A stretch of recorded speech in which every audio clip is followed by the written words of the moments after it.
ವಿದ್ಯಾರ್ಥಿ ದೆಸೆ ಡಿಗ್ರಿ ಮುಗಿದ ಮೇಲೆ ನಂದು ಇದೇ ಕೆಲಸ. ನನ್ನ ಹೆಸರು ವಿಶೇಷ, ಇದೆಲ್ಲ ವಿಶೇಷಗಳು. ಈ ಥರನೇ ಸರ್ಕಾರ ಏನೇನು ಮಾಡಬಾರ್ದು ಅಂತ ಹೇಳಿದ್ರು ಅದೆಲ್ಲ ಮಾಡಿದ್ರು. ಪ್ರಮುಖವಾದ ಒಂದು ಚಿತ್ರಹಿಂಸೆ ಅಂತ ಹೇಳಿದ್ರೆ ನಿಮಗೂ ಕೊಟ್ರ ಸರ್? ಕೊಟ್ಟರು. ಏನೇನು ಕೊಟ್ಟರು? ಅದೇ ಏರೋಪ್ಲೇನ್. ಸಂಘಕ್ಕೂ ಕಾಂಗ್ರೆಸ್ಗೂ ತುಂಬ ವ್ಯತ್ಯಾಸ ಇರ್ತಿರ್ಲಿಲ್ಲ. ದೇಶಭಕ್ತರೆಲ್ಲ ಸಂಘಕ್ಕೂ ಬರ್ತಾರೆ. ಅವರೇ ದಶರಥ ಶಂಕರೇಗೌಡರು.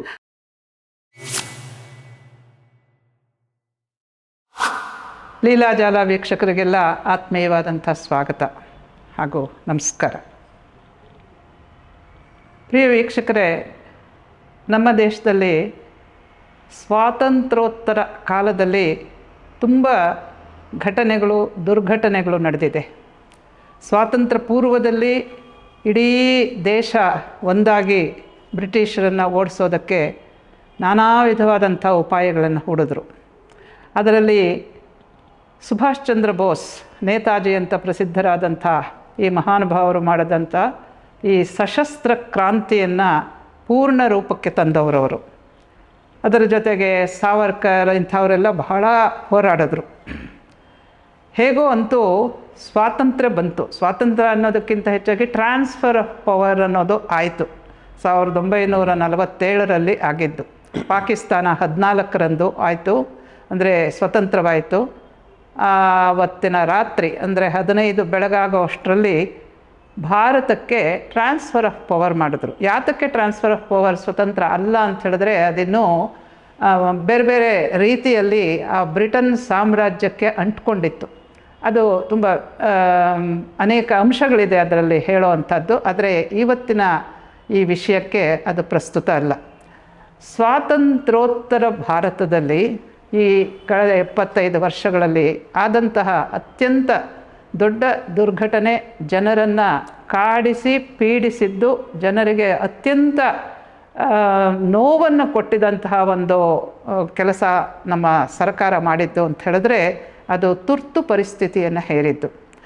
ಮಾನ್ಯ ಪ್ರಧಾನಮಂತ್ರಿಗಳಾಗಿದ್ದಂಥ ಶ್ರೀಮತಿ ಇಂದಿರಾ ಗಾಂಧಿಯವರು 1975ರಲ್ಲಿ ಈ ತುರ್ತು ಪರಿಸ್ಥಿತಿಯನ್ನು ಹೇರಿದ್ರು, ಜೂನ್ 25ರಂದು. ಆ ತುರ್ತು ಪರಿಸ್ಥಿತಿ ಎಷ್ಟೋ ಕರಾಳವಾಗಿತ್ತು, ಎಷ್ಟೋ ಉಸಿರು ಕಟ್ಟಿಸೋ ಹಾಗಿತ್ತು ಅಂತ ಹೇಳಿದ್ರೆ ಯಾರಿಗೂ ಯಾವ ವಿಧವಾದಂಥ ಸ್ವಾತಂತ್ರ್ಯವೂ ಇರಲಿಲ್ಲ. ಅಂದರೆ ಪತ್ರಿಕೆಗಳನ್ನು ನಿಲ್ಲಿಸ್ಬಿಟ್ರು, ಮಾಧ್ಯಮಗಳು ಯಾವುದೂ ಕೆಲಸ ಮಾಡೋ ಹಾಗಿರಲಿಲ್ಲ, ಹೈಕೋರ್ಟ್ ಏನಾದರೂ ಜಡ್ಜ್ಮೆಂಟ್ ಕೊಟ್ಟರೆ ಅದನ್ನೂ ತಗೊಳ್ಳೋ ಹಾಗಿಲ್ಲ, ಮತ್ತು ಸುಪ್ರೀಂ ಕೋರ್ಟ್ಗೂ ಹೋಗೋ ಹಾಗಿಲ್ಲ, ಯಾರಾದರೂ ನಮ್ಮನ್ನು ಅರೆಸ್ಟ್ ಮಾಡಿದ್ರಲ್ಲ ಯಾಕೆ ಅಂತ ಹೋಗಿ ಪ್ರಶ್ನಿಸೋ ಹಾಗಿಲ್ಲ. ಹೀಗೆ ಮನುಷ್ಯರಿಗೆ ಏನೇನು ಅಂದರೆ ಸಿಟಿಸನ್ಸ್ ಆಫ್ ದಿ ಕಂಟ್ರಿ ಅವರಿಗೆ ಸಂವಿಧಾನ ಏನೇನು ಕೊಟ್ಟಿತ್ತೋ ಹಕ್ಕುಗಳನ್ನು ಅದೆಲ್ಲವನ್ನು ಕಸಿದುಕೊಂಡ್ಬಿಡ್ತು. ಅಂಥ ಅತ್ಯಂತ ದುರಂತಮಯವಾದಂಥ ವಾತಾವರಣದಲ್ಲಿ ಅನೇಕರನ್ನು, ಲಕ್ಷಾಂತರ ಜನರನ್ನು ಏನೋ ಕಾರಣ ಕೊಡದೆ ಸುಮ್ಮನೆ ಸೆರೆಮನೆಗೆ ತಳ್ಳಲಾಯಿತು. ಇವತ್ತಿನ ದಿವಸ ಹಾಗೆ ಸೆರೆಮನೆಗೆ ಹೋಗಿ ಯಶಸ್ವಿಯಾಗಿ ಹೊರಬಂದು ಇವತ್ತಿಗೂ ಕೂಡ 40 ವರ್ಷದಿಂದ ಸೇವಾ ಕಾರ್ಯಗಳಲ್ಲಿ ತೊಡಗಿಕೊಂಡಿರುವಂತಹ ನಿಷ್ಠಾವಂತ ಭಾರತೀಯ ಪ್ರಜೆ ಅಂದರೆ ಶ್ರೀಮಾನ್ BV ಶೇಷ ಅವರು. ಶೇಷ ಅವರನ್ನು ಮೊದಲು ಬರಮಾಡಿಕೊಂಡು ಅವರನ್ನು ಕೇಳೋಣ, ಅವರಿಗೆ ಹೇಗಾಯಿತು ಈ ತುರ್ತು ಪರಿಸ್ಥಿತಿಯ ಅನುಭವಗಳು ಅಂತ. ನಮಸ್ಕಾರ ಸರ್. ಶೇಷ ಅವರಿಗೆ ಹೃತ್ಪೂರ್ವಕವಾದಂಥ ಸ್ವಾಗತ ನಮ್ಮ ಲೀಲಾಜಾಲ ವಾಹಿನಿಗೆ. ಶೇಷ ಅವರು ಏನು ಕೆಲಸ ಮಾಡ್ತಾಯಿದ್ರು, ಹೇಗೆ ಒಳಕ್ಕೆ ಹೋದರು, ಹೇಗೆ ಈಚೆಗೆ ಬಂದರು, ಅಲ್ಲಿ ಅವರ ಅನುಭವಗಳು ಏನಾಯಿತು ಅನ್ನೋದನ್ನು ಅವ್ರ ಬಾಯಿಂದನೇ ಕೇಳೋಣ. ಹೇಳಿ ಸರ್, ನೀವು ಏನು ಮಾಡ್ತಾ ಇದ್ದಾಗ ನಿಮ್ಮನ್ನು ಒಳಗೆ ಎಳ್ಕೊಂಡ್ರು, ಯಾತಕ್ಕೆ ಹಾಗಾಯಿತು, ಏನೇನು ಅನ್ನೋದನ್ನು ಸ್ವಲ್ಪ ವಿವರವಾಗಿ ಹೇಳಿ. ಇನ್ನೂ ಒಂದು ನಮಗೆ ತುಂಬ ದೊಡ್ಡ ಸಂತೋಷದ ಸಮಯ. ಈ ದುಃಖದಲ್ಲೂ ಕೂಡ ಅದನ್ನೆಲ್ಲ ಆ ನೋವನ್ನು ಜ್ಞಾಪಿಸ್ಕೊಳ್ಳೋದು ದುಃಖವೇ, ಆದರೂ ಕೂಡ ಸಂತೋಷ ಏನಂತ ಹೇಳಿದ್ರೆ ಇವತ್ತಿನ ಜನಕ್ಕೆ ಈಗಾಗಲೇ 50ನೇ ವರ್ಷ ಇದು ಎಮರ್ಜೆನ್ಸಿ ಡಿಕ್ಲೇರ್ ಮಾಡಿ. ಈ ಕಳೆದ ಪೀಳಿಗೆಗಳಿಗೆ 2 ಪೀಳಿಗೆಗೆ ಅಷ್ಟೇನೂ ಗೊತ್ತೇ ಇಲ್ಲ. ಅದರಿಂದ ನಿಮ್ಮಂಥವ್ರು ಇವಾಗ ಹೇಳ್ತಾ ಇರೋದು ನಿಜವಾಗ್ಲೂ ಇವತ್ತಿನ ಜನಕ್ಕೆ ಅದು ತುಂಬ ಪ್ರಯೋಜನಕಾರಿಯಾಗಿರುವಂಥದ್ದು. ಈ ದೇಶದ ಇತಿಹಾಸ ಹೇಗೆ ನಡ್ಕೊಂಡು ಬಂದಿದೆ, ಸ್ವಾತಂತ್ರ್ಯದ ನಂತರ ಏನೇನು ಘಟನೆಗಳು, ದುರ್ಘಟನೆಗಳು ನಡೀತು ಅನ್ನೋದ್ರ ಬಗ್ಗೆ ನೀವೆಲ್ಲ ಪ್ರತ್ಯಕ್ಷ ಸಾಕ್ಷಿಗಳಾಗಿದ್ದವರು. ಅದರಿಂದ ಹೇಳಿ ಸರ್. ಶೇಷ ಅವರು ಇವಾಗ ತಮ್ಮ ನೆನಪಿನ ಸುರುಳಿಯನ್ನು ಬಿಚ್ಚಿ ಅಲ್ಲಿನ ಘಟನೆಗಳನ್ನೆಲ್ಲ ಹೇಳ್ತಾರೆ ಇವಾಗ ನಮ್ಮ ವೀಕ್ಷಕರಿಗಾಗಿ. ಸಂತೋಷ ಇಲ್ಲಿ ಈ ಕಾರ್ಯಕ್ರಮದಲ್ಲಿ ಭಾಗವಹಿಸೋದಕ್ಕೆ. ತುರ್ತು ಪರಿಸ್ಥಿತಿ ಅಂದರೆ ತುಂಬ ರೋಮಾಂಚನಕಾರಿ ಸನ್ನಿವೇಶ. ನೆನಪು ಬಂದರೆ ಒಂಥರ ಆಗಿನ ಒಂದು ಇದು ವಾಕ್ಯ ಹೇಳೋದಾದರೆ, ಅನುಭವವೂ ಕಹಿ ಅದರ ನೆನಪು ಸಿಹಿ. ಒದ್ದಾಡಿದ್ದೀವಿ ನಾವು, ಏನೇನು ಶಿಕ್ಷೆ ಕೊಡಬಾರ್ದು, ಏನೇನು ಅನುಭವಿಸಬಾರ್ದು ಒಬ್ಬ ಜೀವನದಲ್ಲಿ ಎಲ್ಲ ಅನುಭವಿಸಿದ್ದೀವಿ. ಅದನ್ನು ಮೆಟ್ಟಿ ಬಂದಿದ್ದೀವಿ. ಈಗ ಅದನ್ನ ನೆನೆಸ್ಕೊಂಡ್ರೆ ಒಂಥರ ಸಂತೋಷ. ನಾವು ಈ ಥರ ಸಂದರ್ಭದಲ್ಲಿ ನಾವು ಇದ್ವಲ್ಲ, ಅದ್ರಲ್ಲಿ ನಾವು ಭಾಗಿಯಾಗಿದ್ವಲ್ಲ ಅನ್ನೋದು ಒಂದು ವಿಶೇಷ. ಅದರಿಂದ ಬಂದಿದ್ದೀವಿ ಹೊರಕ್ಕೆ ಅನ್ನೋದೇ. ಹೌದು, ಬಂದು ಇಷ್ಟು ಆ ಥರ ಆ ಕರಾಳ ಸಮಯದಲ್ಲಿ ಅದು ಇತ್ತು. ಹೊರಗಡೆ ಬರ್ತೀವೋ ಅನ್ನೋದೇ ಇರಲಿಲ್ಲ. ಎಷ್ಟೋ ಜನರು ಹಾಗೆ ಇದ್ದರು. ಏನೋ ಕೆಲವರು ಬುದ್ಧಿ ಭ್ರಮಣೆ ಆದರು, ಕೆಲವರು ಅಂಗವಿಕಲರಾದರು. ನನ್ನ ಜೊತೆ ಇದ್ದವರೇ ಈಗಲೂ ಅವ್ರ ಹೆಸರುಗಳನ್ನು ನಾನು ನೆನಪಿಸ್ಕೋಬಹುದು. ಆ ಸ್ಥಿತಿ ಘೋರವಾಗಿತ್ತು. ಆ ಥರ ಒಂದು ಬಂದು ಹೋಯ್ತು ನಮ್ಮ ದೇಶದಲ್ಲಿ. ನೀವು ಏನು ಮಾಡ್ತಿದ್ರಿ ಸರ್ ನಿಮ್ಮನ್ನ ಸರಿಯಾಗಿ ತಳ್ಳಿದಾಗ? ನಾನು ಆ ಸಂದರ್ಭದಲ್ಲಿ ನನ್ನ ವಿದ್ಯಾಭ್ಯಾಸ ಮುಗಿದ ಮೇಲೆ ಸಂಘದ ರಾಷ್ಟ್ರೀಯ ಸ್ವಯಂ ಸೇವಕ ಸಂಘದ ಪೂರ್ಣಾವಧಿ ಕಾರ್ಯಕರ್ತನಾಗಿ ನಾನು ಕೆಲಸ ಮಾಡ್ತಾ ಇದ್ದೆ. ಪೂರ್ಣ ಸಮಯ ಅದೇ ನಮ್ಮ ಕೆಲಸ. ಮನೆ ಇದ್ದೆ, ಯಾಕಂದರೆ ನಮ್ಮ ತಾಯಿ, ನಾನು ಒಬ್ಬನೇ ಮಗ, ನಮ್ಮ ತಾಯಿ ಇಬ್ಬರೇ ಮನೇಲಿ ಇದ್ದದ್ದು. ಹಾಗಾಗಿ ನಮ್ಮ ಮನೆಯಿಂದ ದೂರ ಹೋಗೋಕ್ಕಾಗಲಿಲ್ಲ, ಅವಕಾಶ ಆಗಲಿಲ್ಲ. ಹೋಗಿದ್ರು ಎಷ್ಟೋ ಜನ, ನಾನು ಹೋಗಲಿಲ್ಲ, ತಾಯಿ ಜೊತೆನೇ ಇದ್ದೆ. ಹಾಗಾಗಿ ಮನೆಯಲ್ಲೇ ಇದ್ದೆ. ಪೂರ್ತಿ ಸಮಯ ಇದೇ ಕೆಲಸ ನನಗೆ. ಬೆಳಗ್ಗೆ ಸಂಜೆ ತನಕ ಇದೇ ಮಾಡೋದು, ಮನೆಗೆ ಬರೋದು, ತಿಂಡಿ ತಿನ್ನೋದು, ಊಟ ಮಾಡೋದು. ಕೆಲಸದಲ್ಲಿ ಅದಕ್ಕೂ ಹೊರಗಡೆ ಹೋಗ್ತಾ ಇತ್ತು. ಹೀಗಾಗಿ ನಮ್ಮ ಸಮಯ ಪೂರ್ತಿ ಅದಕ್ಕೆ ಮೀಸಲು. ಹಾಗಾಗಿ ವಿದ್ಯಾರ್ಥಿ ದೆಸೆ ಡಿಗ್ರಿ ಮುಗಿದ ಮೇಲೆ ನಂದು ಇದೇ ಕೆಲಸ. ನಾನು ಭಾಗವಹಿಸಿದ್ದೆಲ್ಲ ಇಂಥ ಕೆಲಸಲ್ಲೇ. ಆ ಸಂದರ್ಭದಲ್ಲಿ ತುರ್ತು ಪರಿಸ್ಥಿತಿ ಬಂತು. ಅಂದ್ರೆ ನೀವು ಏನು ಕೆಲಸಕ್ಕೆ ಹೋಗ್ಲಿಲ್ಲ? ಕೆಲಸಕ್ಕೆ ಹೋಗ್ಲಿಲ್ಲ, ಸಂಘದ್ದೇ ಕೆಲಸ. ಓದಿದ ತಕ್ಷಣ ಇದೆ ಪೂರ್ಣಾವಧಿ ನಾ ಮಾಡ್ತಾ ಇದ್ದೆ. ಅವಕಾಶ ಸಿಕ್ತು ಅನ್ನೋದೇ ನಮ್ಮ ಪುಣ್ಯ. ಅದು ನಾನು ಬಹಳ ನೋಡಿ ನಿಮ್ಮ ನಿಷ್ಠೆ ಅಷ್ಟಂತದ್ದು. ಆಸಕ್ತಿಯ ವಿಷಯ. ನಾವೇನು ಮಾಡಬೇಕು ಅಂತಿದ್ವೋ ಅದಾಯಿತು ಅನ್ನೋದೇ ಆಯಿತು. ಎಷ್ಟೋ ಜನ ನಾವೇನೋ ಮಾಡಬೇಕು ಅಂದ್ಕೊಂಡಿರ್ತೀವಿ, ಆ ಥರ ಆಗೋಲ್ಲ.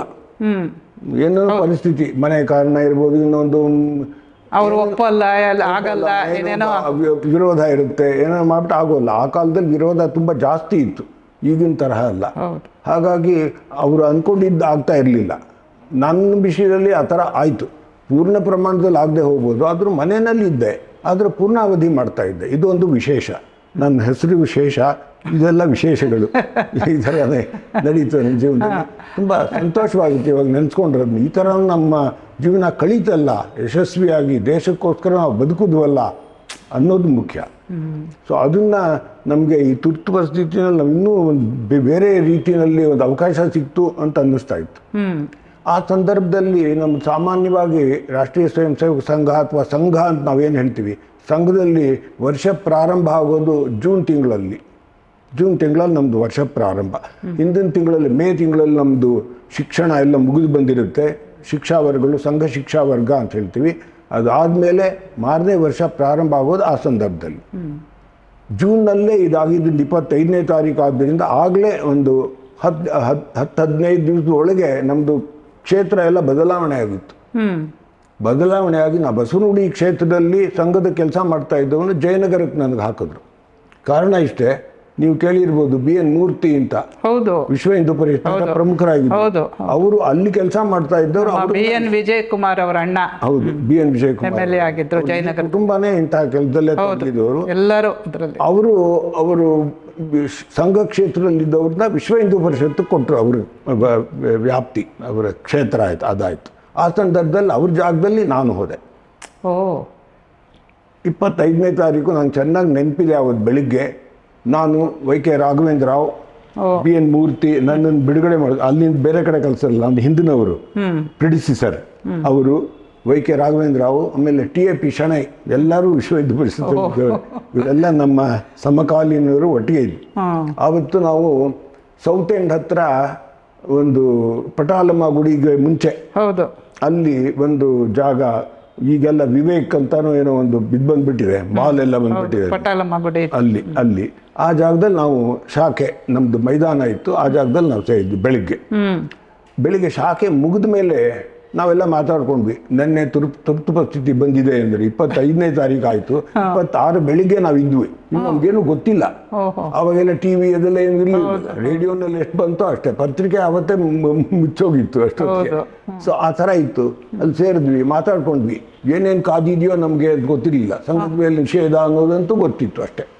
ಯಾವ ಪ್ರಮಾಣದಲ್ಲಾಗುತ್ತೆ, ಏನೇನು ಮಾಡಬೇಕು ಮುಂದೆ, ನಮ್ದು ಅದರ ಅರಿವು ಪರಿವೇ ಏನೂ ಇರಲಿಲ್ಲ. ಸೊ ಹೀಗೆ ಆಯ್ತು, ಸೇರಿದ್ವಿ. ತುರ್ತು ಪರಿಸ್ಥಿತಿ ಅಂದ್ರೆ ಏನು ಅಂತಾನೆ ಗೊತ್ತಿರ್ಲಿಲ್ವಲ್ಲ, ಏನೇನ್ ಮಾಡ್ತಾರೆ ಅಂತ.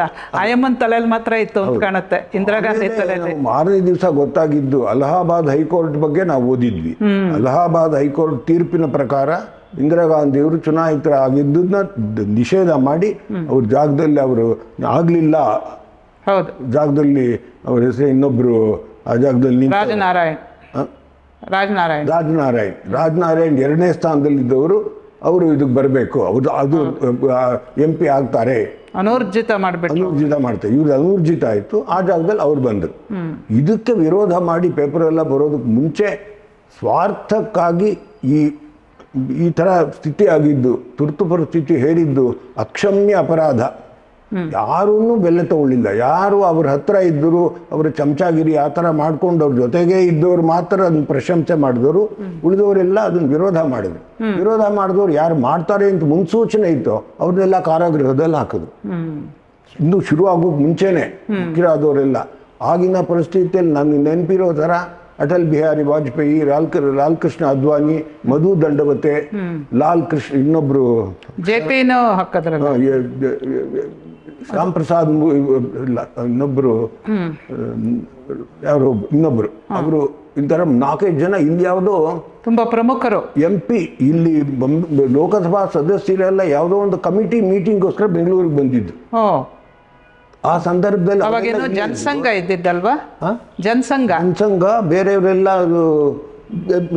ಯಾವುದು ಸಂಸ್ಥಾ ಕಾಂಗ್ರೆಸ್ ಅಂತಿತ್ತು. ಇಂದಿರಾ ಕಾಂಗ್ರೆಸ್, ಸಂಸ್ಥಾ ಕಾಂಗ್ರೆಸ್, SSP, ಮಧು ದಂಡವತಿ ಅವರ ಅದರಲ್ಲಿದ್ದವರು ಎಲ್ಲ ಸೇರಿ ಇಲ್ಲಿ ಮೀಟಿಂಗ್ ಸೇರಿದ್ರು. ಅವ್ರನ್ನೆಲ್ಲ ಅಲ್ಲೇ ಅರೆಸ್ಟ್ ಮಾಡಿ ಬೆಂಗಳೂರು ಕಾರಾಗೃಹದಲ್ಲೇ ಹಾಕಿದ್ರು ಅವ್ರನ್ನ.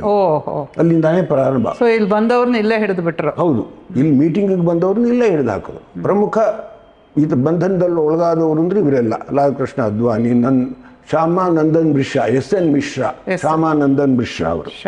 ಸೊ ಈ ಥರ ಅವನ್ನೆಲ್ಲ ಅದ್ರಲ್ಲಿ ಹಾಕಿದ್ರು. ಅದೆಲ್ಲನೂ ಅಷ್ಟೇ, ನಮ್ಗೇನು ಗೊತ್ತಿಲ್ಲ. ಪೇಪರಲ್ಲಿ ಬರುವಂಗೆ ಇಲ್ವಲ್ಲ. ಸ್ವಾರಸ್ಯ ಆಯಿತು. ಪೇಪರ್ನವರೆಲ್ಲ ಅವರು ಸುಮ್ಮನೆ ಇರಲಿಲ್ಲ. ಇಂಡಿಯನ್ ಎಕ್ಸ್ಪ್ರೆಸ್ ಪ್ರಮುಖ ಜಾಗದಲ್ಲಿತ್ತು ಅವಾಗ. ಅವರು ಯಾವಾಗ ಪತ್ರಿಕಾ ಮೇಲೆ ಪ್ರತಿಬಂಧ ಹಾಕಿದ್ರು ಅವಾಗ ಅವರು ಪ್ರತಿಭಟನೆ ಸಲ್ಲಿಸಿದ್ರು. ಎಡಿಟೋರಿಯಲ್ ಬರೀಲೇ ಇಲ್ಲ. ಎಡಿಟೋರಿಯಲ್ ಸಂಪಾದಕೀಯ ಬರುವ ಜಾಗದಲ್ಲಿ ಖಾಲಿ ಇತ್ತು. ಒಂದು ವಿಶೇಷ ಅದೊಂದು ಪ್ರತಿಭಟನೆಯ ರೀತಿ. ಇದೇನ್ ಮಾಡೋಕ್ಕಾಗೋಲ್ಲ. ಅವರೆಲ್ಲ ಅವಾಗಲೇ ಮಾಡಿದ್ದು ಅವ್ರು ಆ ಥರ. ಬೇರೆಯವ್ರೆಲ್ಲ ಹೇಳಿಕೆನೇ ಬರೋಲ್ಲ. ವಾಜಪೇಯಿ ಅವರೆಲ್ಲ ಹೇಳಿಕೆ ಕೊಟ್ಟಿರ್ತಾರೆ, ಬರೋದು ಎಲ್ಲಿ? ಅದೆಲ್ಲ ಸೆನ್ಸಾರ್. ಎಲ್ಲನೂ ಈ ಸೆನ್ಸಾರ್ ಅನ್ನೋದು ನಮ್ಗೆ ಆವಾಗಲೇ ಪತ್ರಿಕಾ ಸೆನ್ಸಾರ್ ಅನ್ನೋದು ಹೇಳ್ತಾಳೆ. ಅದಕ್ಕೆ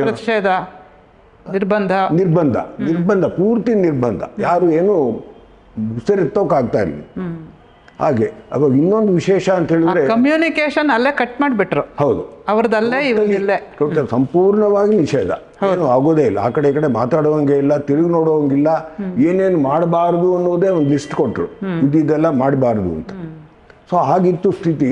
ಆ ಸ್ಥಿತಿನಲ್ಲಿ ನಾವೆಲ್ಲ ಎದ್ದು ನಿಂತ್ಕೊಳ್ಬೇಕಾಯ್ತು, ವಿಧಿ ಇಲ್ಲ. ಅದು ಏನು ಮಾಡಬೇಕು ಅನ್ನೋದು ಗೊತ್ತಿರಲಿಲ್ಲ. ಎಲ್ಲರನ್ನೂ ಒಟ್ಟಿಗೆ ಸೇರಿಸೋದಕ್ಕೆ ಒಂದಷ್ಟು ಸಮಯ ತಗೊಂತು. ಯಾರ್ಯಾರು ಎಲ್ಲೆಲ್ಲಿದ್ದಾರೋ, ಯಾರ್ಯಾರು ಇನ್ನೂ ಅರೆಸ್ಟ್ ಆಗಿಲ್ಲ, ಯಾರು ಹೊರಗಡೆ ಇದ್ದಾರೆ, ಅದೇ ತಿಳ್ಕೊಳ್ಳೋದೇ ನಮ್ಗೆ ಸ್ವಲ್ಪ ತಿಳ್ಕೊಂಡ್ರಿ ಸರ್. ಯಾವ ರೀತಿ ಈ ನೆಟ್ವರ್ಕಿಂಗ್ ಹೇಗಾಯ್ತು? ಅಷ್ಟೇ, ಏನಿಲ್ಲ, ಫೋನ್ ಇಲ್ಲ, ಇನ್ನೊಂದಿಲ್ಲ, ಏನೂ ಇಲ್ಲ. ಹೀಗೆ ವ್ಯಕ್ತಿಗಳ ಮೂಲಕ ಓಡಾಡೋದ್ರ ಮೂಲಕ. ವಾಹನಗಳು ಇರಲಿಲ್ಲ. ನಾವು ಪೆಟ್ರೋಲ್ ಇರುವಂತ ವಾಹನಗಳು ಯಾರ ಹತ್ರ ಇತ್ತು? ನಾವೆಲ್ಲ ವಿದ್ಯಾರ್ಥಿಗಳು ಅಷ್ಟೇ ಓಡಾಡಿದ್ವಿ, ಕೈ ಹಿಡ್ಕೊಂಡು ಹೇಳ್ತಾ ಬಂದ್ವಿ. ಎಲ್ಲರೂ ಸಂಪರ್ಕ ಮಾಡೋದೇ, ಮನೆಗೆ ಹೋಗಿ ವಿಷಯ ತಿಳಿಸೋವಂಥದ್ದೇ ಬಂತು. ದೊಡ್ಡ ಕೆಲಸ ಆಗಿತ್ತು, ನಿಜಕ್ಕೂ ಅದ್ಭುತವಾದ ಕೆಲಸ. ಅದೆಲ್ಲ ನೆನ್ಸ್ಕೊಂಡ್ರೆ ಈಗೂ ಮಾಡಿದ್ವಾ ಅಂತ ಅನ್ಸುತ್ತೆ. ನೀವು ಏನೇನ್ ಮಾಡಿದ್ರಿ? ಸರ್ಕಾರ ಏನೇನ್ ಮಾಡಬಾರ್ದು ಅಂತ ಹೇಳಿದ್ವು ಅದೆಲ್ಲ ಮಾಡಿದ್ವಿ. ಸುಲಭವಾಗಿ ಒಂದು ಪ್ರಶ್ನೆ ಏನೇನ್ ಮಾಡಿದ್ರಿ ಹೇಳಿ. ಅದೇ ಅದು ನೆನ್ಸ್ಕೊಳ್ಬೇಕದ್ನ. ಏನಂದ್ರೆ ಆವಾಗ ಭೂಗತ ಪತ್ರಿಕೆಗಳು ನಡೀತು. ನೀವು ಸರಿಯಾಗಿರೋ ಪತ್ರಿಕೆಗಳು ಇರಲಿಲ್ಲ, ನಮ್ದು ಪತ್ರಿಕೆ ಇರಬೇಕಲ್ಲ. ಹೆಸರು ಸ್ವಾರಸ್ಯವಾಗಿತ್ತು, ಕಹಳೆ ಅಂತ ಇಟ್ವಿ. ಒಳ್ಳೆ ಪ್ರಮುಖವಾದ ಪತ್ರಿಕೆ ಅಂದ್ರೆ ಕಹಳೆ. ಅದು ಮುದ್ರಣ ಆಗಬೇಕು. ಎಲ್ಲಾಗೋದು ಮುದ್ರಣ ಎಲ್ಲೂ ಮಾಡೋ ಹಂಗಿಲ್ಲ, ಯಾರು ಒಪ್ಕೊಳ್ಳೋದೇ ಇಲ್ಲ, ಜೈಲ್ಗೆ ಹೋಗ್ಬೇಕಾಗುತ್ತೆ. ಮಾಡಿದ್ರು ಕೆಲವರು ಅರೆಸ್ಟ್ ಆದ್ರು. ಮುದ್ರಣ ಮಾಡಿದ್ರೆ ಅವರು ಒಳಗೋಗ್ತಾರೆ. ಹೌದು, ಹೊರಗಡೆ ಹೋದ್ರು. ಅವ್ರಿಗೆ ನಮ್ಮ ಜೊತೆ ಇದ್ರು. ಆಮೇಲೆ ಕಾರಾಗೃಹದ ಹೋದಾಗ ಅವರೆಲ್ಲ ನನ್ನ ಜೊತೆ ಬಂದ್ರು. ನಾವು ಮನೆಯಲ್ಲೇ ಮಾಡಿದ್ವಿ. ಹೆಂಗೆ ಸ್ವಾರಸ್ಯವಾಗಿದೆ. ನಾವು ಕಹಳೆ ಪತ್ರಿಕೆ ತರಬೇಕಾದ್ರೆ ಮೊದಲು ಪ್ರಿಂಟಿಂಗ್ ಪೇಪರ್ ತರಬೇಕು. ಪೇಪರ್ ತಗೊಂಬಂದ್ವಿ. ಪೇಪರ್ನ ಮುದ್ರಣ ಆಗಬೇಕು. ಏನು ಸೈಕ್ಲೋ ಸ್ಟೈಲ್, ಇನ್ನೇನು ಮುದ್ರಣ ಅವಾಗೇನು ಇಲ್ಲ. ಸೈಕ್ಲೋ ಸ್ಟೈಲ್ ಪತ್ರಿಕೆ ಮನೆಗಳಲ್ಲಿ ಸ್ವಾರಸ್ಯವಾಗಿದೆ. ಮನೇಲಿ ಮಾಡಬೇಕಾದ್ರೆ ಪಕ್ಕದ ಮನೆ ಶಬ್ದ ಕೇಳಿಸುತ್ತೆ. ಏನ್ ಮಾಡ್ತಾ ಇದ್ದಾರೆ ಇವ್ರು, ಇದ್ದಕ್ಕಿದ್ದಾಗೆ ಶಬ್ದ ಶುರು ಆಗೋಯ್ತಲ್ಲ ಅಂತ ಗಟ್ಟಿಯಾಗಿ ರೇಡಿಯೋ ಹಾಕ್ಬಿಡೋದು, ಮುದ್ರಣ ಮಾಡೋದು. ಅವ್ರು ಹೋಗಿ ನ್ಯೂಸ್ ಗೊತ್ತಾಗಲ್ಲ, ಅವ್ರಿಗೆ ಗೊತ್ತಾಗಲ್ಲ ಏನ್ ನಡೀತಾ ಇದೆ ಅಂತ. ರೇಡಿಯೋ ಹಾಕಿದ್ದಾರೆ ಅಂತ ಅನ್ಕೋತಾರೆ. ಆ ತರಹ ನಾವು ಗುಟ್ಟಾಗಿ ಯಾರಿಗೂ ಗೊತ್ತಾಗದೇ ರೀತಿಯಲ್ಲಿ, ಪ್ರಪಂಚಕ್ಕೆ ಅರಿವೇ ಆಗದೆ ಇರೋ ತರ, ಸರ್ಕಾರದಿಂದ ದೂರವಾಗಿ, ಪೊಲೀಸರಿಗೂ ಗೊತ್ತಾಗದೇ ಇರೋ ತರ ಇದೆಲ್ಲ ಮಾಡು. ಅದ್ಭುತ ಕೆಲಸನೇ ಇದು. ಹೌದು. ಯಾರಿಗೂ ನಮ್ಗೆ ತರಬೇತಿಯಲ್ಲಿದೆ, ಇದಕ್ಕೆಲ್ಲ ತರಬೇತಿ ಕೊಡೋಕ್ಕಾಗುತ್ತೆ. ತುರ್ತು ನಿಮ್ಮ ಎಲ್ಲಾ ತರದ ಕೌಶಲಗಳು ಮೇಲಕ್ಕೆ ಬಂದ್ಬಿಡ್ತಾವ ಅವಾಗ. ಅದ್ಭುತ. ಎಲ್ಲರಿಗೂ ಭಯದ ವಾತಾವರಣ, ಏನ್ ಮಾಡಿದ್ರೆ ಕಷ್ಟ ಅಂತ, ಆತಂಕ, ಭಯ. ಅದೊಂದು ಆವಾಗ ಇನ್ನೊಂದು ಇತ್ತು ಅಂದ್ರೆ ಹೆಂಗೆ ಅಂದ್ರೆ, ಜನಗಳನ್ನ ಬಗ್ಗಿ ಅಂದ್ರೆ ತೆವಳ್ಕೊಂಡು ಹೋದ್ರು ಅಂತ ಹೇಳ್ತಾರೆ. ಅಷ್ಟು ಭಯ. ಬಗ್ಗಿ ಅಂದ್ರೆ ಸಾಕು, ಇವ್ರು ತೆವಳ್ಕೊಂಡು ಹೋದ್ರು. ಆ ಸ್ಥಿತಿ ವಾತಾವರಣ ನಿರ್ಮಾಣ ಆಗೋಗಿತ್ತು. ಆ ಸ್ಥಿತಿನಲ್ಲಿ ಅಂತ. ಹೌದು, ಅಷ್ಟು ಬೆಂಡ್. ಅದೇ ತರನೇ ಕನ್ನಡ ಮಾಡಿದ್ದು. ಅಷ್ಟ್ರ ಮಟ್ಟಕ್ಕೆ ಭಯ. ಏನ್ ಮಾಡ್ಬೇಕು ಅಂತ ಗೊತ್ತಿಲ್ಲ. ಸೊ ಈ ಕಹಳೆನ ಮುದ್ರಣ ಮಾಡೋದು ಒಂದು ಭಾಗ. ನಮ್ಗೆ ಚೆನ್ನಾಗಿ ನೆನಪಿದೆ, ಒಬ್ಬರು ಮನೆಯಲ್ಲಿ ಅವರು ಅವ್ರ ಮನೆಯವರು ಇಬ್ರು ಹೊರಗಡೆ ವಾಕಿಂಗೋ ಸಾಮಾನು ತರೋ ರೀತಿಯಲ್ಲಿ ಹೋಗಿ ಪೇಪರ್ ತಗೊಂಡ್ಬರೋದು. ಯಾರಿಗೂ ಲವಲೇಶವೂ ಗೊತ್ತಾಗಬಾರ್ದು, ಅನುಮಾನ ಬರಲೇಬಾರ್ದು. ಹೆಜ್ಜೆ ಹೆಜ್ಜೆಗೂ ಅನುಮಾನ ಪಡೋ ಕಾಲ ಅದು. ಆ ಥರ ಬರದೇ ಇರೋ ಥರ ಅದನ್ನ ತಗೊಂಬಂದು ಮುದ್ರಣ ಮಾಡಿ ವಿತರಣೆ ಆಗ್ಬೇಕಲ್ಲ. ವಿತರಣೆ ಸುಮ್ಮನೆ ಮುದ್ರಣ ಮಾಡಿ ಇಟ್ಕೊಂಡ್ರೆ ಏನು ಪ್ರಯೋಜನ? ಸರಿಯಾದ ಸಮಯಕ್ಕೆ ಹೊರಗಡೆ ಹೊರಟೋಗ್ಬೇಕು. ಮುದ್ರಣ ಆಗಿ ಹೊರಗಡೆ ಹೋಗ್ಬೇಕಾದ್ರೆ ಸ್ವಾರಸ್ಯವಾಗಿ ಹೋಗ್ತಾ ಇತ್ತು. ಗೊತ್ತಿಲ್ಲದೆ ಎಲ್ಲ ಹೋಗ್ಬೇಕು, ಬ್ಯಾಗ್ಗಳು ಹಾಕೊಂಡು ಸೈಕಲ್ ಮೇಲೆ, ವೆಹಿಕಲ್ಗಳಿಲ್ಲ, ಏನೂ ಇಲ್ಲ. ಆ ಥರ ಹೋಗ್ಬೇಕಾದ್ರೆ ಎಚ್ಚರದಿಂದ ಹೋಗ್ಬೇಕಾಗಿತ್ತು. ನಂದೊಂದು ಪ್ರಸಂಗ ಅಂದರೆ, ರಸ್ತೆಯಲ್ಲಿ ಸೈಕಲ್ ಮೇಲೆ ಆ ಕಡೆ ಈ ಕಡೆ ಬ್ಯಾಗ್ಗಳಲ್ಲಿ ಕಹಳೆ ಪತ್ರಿಕೆ ಇದೆ, ಹೋಗ್ತಾ ಇದ್ದೀನಿ. ನಮ್ಮ ಶಾಖೆ ಒಬ್ಬ ಚಿಕ್ಕ ಹುಡುಗ, ಅವನು ನನ್ನ ಹೆಸರು ಗೊತ್ತಿಲ್ಲ, ಶಾಖೆ ಶಾಖೆ ಶಾಖೆ ಅಂತ ಅವ್ರು ಬಂದ. ಈಗ ಶಾಖೆ ಅಂದ್ರೆ ಎಲ್ಲರಿಗೂ ಎಚ್ಚರಿಸ್ದಂಗೆ, ಪೊಲೀಸ್ ಬಿದ್ರೆ ಈ ಶಾಖೆ ತಿಳಿ ಕರೀತಾ ಇದ್ದಾರೆ ಸಂಘದ ಹೆಸರು. ನಮ್ಮ ಗಾಬರಿ, ಎಲ್ಲಿ ಸಸ್ಪೆನ್ಸ್ ಫಿಲ್ಮ್ ತರ ಇದೆ. ಆತರ ವಾತಾವರಣ ನಿಜಕ್ಕೂ ಅದ್ಭುತ. ಆ ಕಾಲದಲ್ಲಿ ಇದ್ದವರು ಭಯಂಕರವಾಗಿತ್ತು. ಇಲ್ಲಿ ಹೇಳಿದ್ರು ನಮ್ ಕೇಳೋರ್ಗೆ ಅದು ಅರ್ಥ ಆಗೋಲ್ಲ, ಅನುಭವಿಸಿದವ್ರಿಗೆ ಅನುಭವಿಸಿದವ್ರಿಗೆ. ಸೊ ಆ ಥರ ನಾನು ಏನ್ ಮಾಡ್ಲಿ, ಇನ್ನೂ ವೇಗವಾಗಿ ಬಿಟ್ಕೊಂಡು ಹೋಗಿ ತಪ್ಪಿಸ್ಕೊಂಡೆ ಅಲ್ಲಿಂದ ಅಷ್ಟೇ. ಅದಾಯ್ತು. ಆಮೇಲೆ ಮನೆಗೆ ತಲುಪಿಸೋದು, ಬೇರೆ ಬೇರೆ ಮನೆಗಳಲ್ಲಿ ತಲುಪಿಸೋದು ಒಂದಾದ್ರೆ, ಕೆಲವರು ಇದನ್ನ ಸಂಗ್ರಹ ಮಾಡ್ಬೇಕಲ್ಲ, ಇದೊಂದು ಬಹಳ ಅಮೂಲ್ಯವಾದ ವಿಷಯಗಳು. ಅದಕ್ಕೂ ಹುಡುಗರೆಲ್ಲ ಬರ್ತಾ ಇದ್ರು. ಎಲ್ಲರಿಗೂ ವಿತರಣೆ ಮಾಡುವಂಥದ್ದು. ಆ ವಿತರಣೆ ಮಾಡಿದವ್ರ ಮನೆಯಲ್ಲಿ ಅದು ಹೆಂಗೆ ಇಟ್ಕೊಳ್ಳೋದು, ಬೆಂಕಿ ಅದು ಸುಡುತ್ತೆ. ಸೊ ಹಾಗಾಗಿ ಇಟ್ಕೊಳ್ಬೇಕಾದ್ರೆ ಕೆಲವರು ಈ ಸ್ವಿಚ್ ಬೋರ್ಡ್ ಇರುತ್ತಲ್ಲ, ಫ್ಯಾನ್ ಸ್ವಿಚ್ ಇರುತ್ತೆ, ಸ್ವಿಚ್ಚನ್ನು ತೆಗೆದುಬಿಟ್ಟು, ಅಥವಾ ರೇಡಿಯೋ ಹಿಂದ್ಗಡೆ ಪ್ಲೇಟ್ ಇರ್ತಾ ಇತ್ತು, ಅವಾಗೆಲ್ಲ ರೇಡಿಯೋ ಇರ್ತಲ್ಲ, ರೇಡಿಯೋ ಹಿಂದ್ಗಡೆ 4 ಚೂ ತೆಗೆದ್ರೆ ರೇಡಿಯೋ ಹಿಂದ್ಗಡೆ ಆ ಪ್ಲೇಟ್ ಬಂದ್ಬಿಡ್ತಾ ಇತ್ತು. ಅದ್ರ ಒಳಗಡೆ ಈ ಕಹಳೆ ನೀಡೋದು, ಯಾರಿಗೂ ಅನುಮಾನ ಬರೋಲ್ಲ. ಪೊಲೀಸ್ ಸುತ್ತ ನೋಡ್ತಾರೆ, ಹೋಗ್ತಾರೆ. ಒಟ್ಟಿನಲ್ಲಿ ಈ ಮೇಲ್ನೋಟಕ್ಕೆ ಏನೂ ಕಾಣಬಾರ್ದು. ಚೆನ್ನಾಗಿ ನೆನಪಿದೆ, ಡಾಕ್ಟರ್ ಗಂಗಾಧರ್ ಇಲ್ಲಿ ವೈಸ್ ಚಾನ್ಸಲರ್ ಆಗಿದ್ರು, ಅವರು ಅವ್ರ ತಮ್ಮ, ಆಮೇಲೆ ಅವನು ಆಕ್ಸಿಡೆಂಟ್ ಅಲ್ಲಿ ತೀರೋದ. ಅವನು ಈಗ ಅವರು ಡೆಲ್ಲಿನಲ್ಲಿದ್ದಾರೆ, ಡಾಕ್ಟರ್ BN ಗಂಗಾಧರ್ ಅವರು. ಅವ್ರ ಮನೆಯಲ್ಲಿ ಹಿಂಗೆ ಇಟ್ಕೋತಾ ಇದ್ರು. ಅವೆಲ್ಲ ಚಿಕ್ಕ ಚಿಕ್ಕ ಹುಡುಗರು, ನಾನೇ ಚಿಕ್ಕವನು, ನನಗಿಂತ ಚಿಕ್ಕವರು ಅವರೆಲ್ಲ. PPC ಓದ್ತಾ ಇದ್ದು. ಇವಾಗ 70 ಆಯ್ತಾ ಸರ್? 76 ವರ್ಷ ಈಗ. ಅಂದ್ರೆ 21 ಎಷ್ಟನೇ ವರ್ಷ ಅದಂತ, ಅಷ್ಟು ವರ್ಷದ ಹಿಂದಿನ ಕೆಲಸ ಆ ಥರ. ಅಂದರೆ ಅನುಭವ ನಂಗೆ ಚೆನ್ನಾಗಿ ನೆನಪಿದೆ. ಇವಾಗಲೇ ಇಷ್ಟೆಲ್ಲ ಆಯಿತು ಅನ್ನೋದು ಒಂದು ಸೊಗಸಾಗಿದ್ದು. ಆ ಥರ ನಾವು ನಡ್ಸ್ಕೊಂಡು ಬಂದ್ವಿ. ಏನೇನು ಮಾಡಬಾರ್ದು ಅಂತ ಹೇಳಿದ್ವಿ. BN ಮೂರ್ತಿ, ನಾನು, ನನ್ನ ಹಿಂದಿನವರು ನನಗೆ ಆ ಕ್ಷೇತ್ರದ ಪರಿಚಯ ಮಾಡಿಕೊಡ್ಬೇಕು. ನಾನು ಹೊಸಬ ಆ ಕ್ಷೇತ್ರಕ್ಕೆ, ಜಯನಗರಕ್ಕೆ ಹೊಸಬರವರು. ಹೆಂಗೆ ಮಾಡೋದು? ಇಬ್ಬರು ಒಟ್ಟಿಗೆ ಹೋಗೋಂಗಿಲ್ಲ. ನಾನು ಈ ಕಡೆ ಫುಟ್ಪಾತ್ ಮೇಲೆ ಬರೋದು, ಅವ್ರು ಆ ಕಡೆ ಫುಟ್ಪಾತ್ ಮೇಲೆ ಬರೋದು, ಎಲ್ಲಿ ಸೇರ್ತೀವಿ ಅನ್ನೋದು ನಿಶ್ಚಯ ಆಗಿತ್ತು. ಸೌಜ್ಞೆಗಳಲ್ಲಿ ತೋರಿಸೋದು ಅಷ್ಟೇ, ಹೋಗೋದು ನೋಡೋದು ಹೋಗೋದು. ಯಾರಿಗೂ ಅನುಮಾನ ಬರುವ ಅಂದರೆ ಏನಾಗುತ್ತೆ ಅಂದರೆ ನಮಗೆ ಭಯ, ಇದು ಆಗುತ್ತೋ ಇಲ್ವೋ, ಪೊಲೀಸರು ಯಾವಾಗಲೂ ಎಲ್ಲ ಕಡೆನೂ ಇದ್ದಾರೆ ಅನ್ನೋದೇನು ಇಲ್ಲ. ಆದರೂ ಹದ್ದಿನ ಕಣ್ಣು ಇಟ್ಟಿರ್ತಾರೆ ಅವರು, ಸಿವಿಲ್ ಡ್ರೆಸ್ಸಲ್ಲಿ ಇರ್ಬೋದು. ನಮಗಂತೂ ಭಯ, ವಯಸ್ಸು ಕಮ್ಮಿ ನಮಗೆ.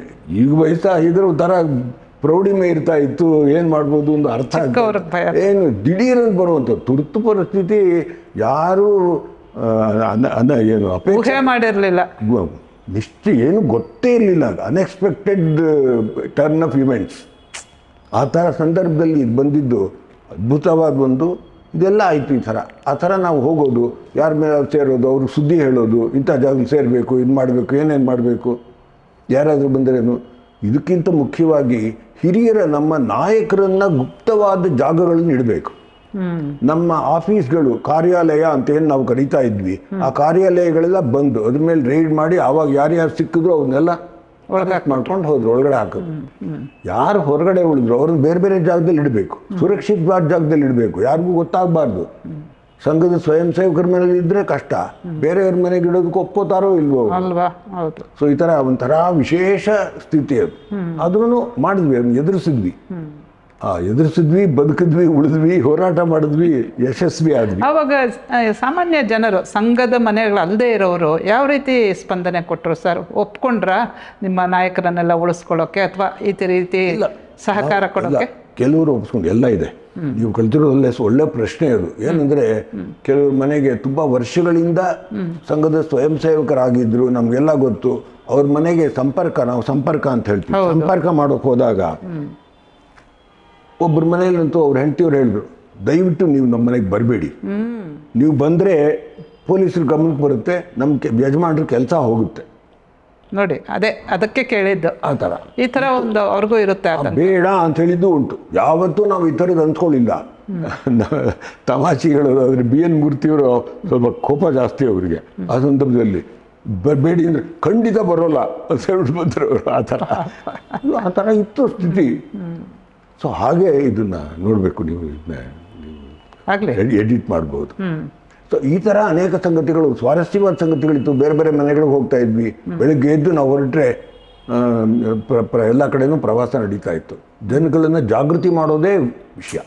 ಎಲ್ಲರೂ ಸೇರಬೇಕು ಅಂದರೆ ಓಪನ್ ಫೀಲ್ಡಲ್ಲಿ ಅದೆಲ್ಲ ನಾವು ಮೊದಲು ನಡೆಸ್ತಾ ಇದ್ದಂಗೆ ರಾಜಾರೋತ್ಸವ ಮಾಡೋ ಥರ ಇರಲಿಲ್ಲ. ಎಲ್ಲ ಗುಪ್ತವಾಗಿ ಯಾರಿಗೂ ತಿಳಿದೇ ಇರೋ ರೀತಿಯಲ್ಲಿ ಮಾಡ್ತಾ ಇದ್ವಿ. ಹಂಗೆ ಮುಂದುವರ್ಕೊಂಡು ಬಂದ್ವಿ. ಅಷ್ಟು ದಿವಸಗಳು ಬೇರೆ ಬೇರೆ ಅಂತೂ ಸೇರಿಸಿದ್ವಿ, ಮೀಟಿಂಗ್ ಮಾಡಿದ್ವಿ, ಸತ್ಯಾಗ್ರಹ ಮಾಡಿದ್ವಿ. ಇದ್ರ ಮಧ್ಯದಲ್ಲಿ ಸತ್ಯಾಗ್ರಹನೂ ಮಾಡಿದ್ವಿ. ಗಾಂಧಿ ಬಜಾರಲ್ಲಿ ಇಂಥ ಪ್ರಮುಖವಾದ ಜಾಗದಲ್ಲಿ ಸತ್ಯಾಗ್ರಹ ತಮ್ಮದಲ್ಲೇ ಕೆಲವರು ಸಿಗಾಕೊಂಡ್ರು. ಆ ಥರದ್ದು ಅನೇಕ ಸಂಗತಿಗಳಿದೆ. ಪ್ರತಿಯೊಂದನ್ನು ಹೇಳೋಕ್ಕಾಗಲ್ಲ, ನೆನಪೂ ಇಲ್ಲ. ಇದ್ರೆ ಒಂದ್ಸಲಿ ನಮ್ಮ ಮನೆಗೆ ನಡೀತಾ ಇರಬೇಕಾದ್ರೆ ಮಧ್ಯದಲ್ಲಿ ನಾನು ಹೊರಗಡೆ ಹೋದಾಗ ನಮ್ಮ ಮನೆಗೆ ಬಂದರು. ಅವಾಗ ಕರ್ನಾಟಕದಲ್ಲಿ ಇದ್ದಿದ್ದು ಕಾಂಗ್ರೆಸ್ ಸರ್ಕಾರನೇ ಅಲ್ವಾ? ಕಾಂಗ್ರೆಸ್ ಸರ್ಕಾರ ಅವಾಗ ಎಲ್ಲ ಕಡೆನೂ ಭಾಗದಲ್ಲಿ ಕಾಂಗ್ರೆಸ್. ಅದರಿಂದ ಅವರು ತುಂಬಾ ಚಾಚು ತಪ್ಪದೆ ಪಾಲಿಸ್ತಾ ಇದ್ರು. ದೇವರಾಜ ಅರಸಿದ್ರು ಅನ್ಸುತ್ತೆ ಅವಾಗ. ಇರಲಿ, ಯಾರಿದ್ರು ಅದೇ ಮಾಡ್ತಾ ಇದ್ರು ಅವರೇನು. ಆ ಥರ ನಡ್ಕೊಂಡು ಬಂತು. ನಮ್ಮ ಮನೆಗೆ ಬಂದು ಪೊಲೀಸವ್ರು ಬಂದರು. ನಾನು ಹೊರಗಡೆ ಇದ್ದಾಗ ಮನೆಗೆ ಬಂದ ತಕ್ಷಣ ಗೊತ್ತಾಯಿತು ನಮ್ಮ ತಾಯಿ ಏನೋ ಅವರು ಒಳ್ಳೆ ತಯಾರಾಗಿದ್ದರು, ಧೈರ್ಯ ತಗೊಂಡಿದ್ರು. ಅದು ಇರೋದು ನಮ್ಮ ದೇಶದಲ್ಲಿ.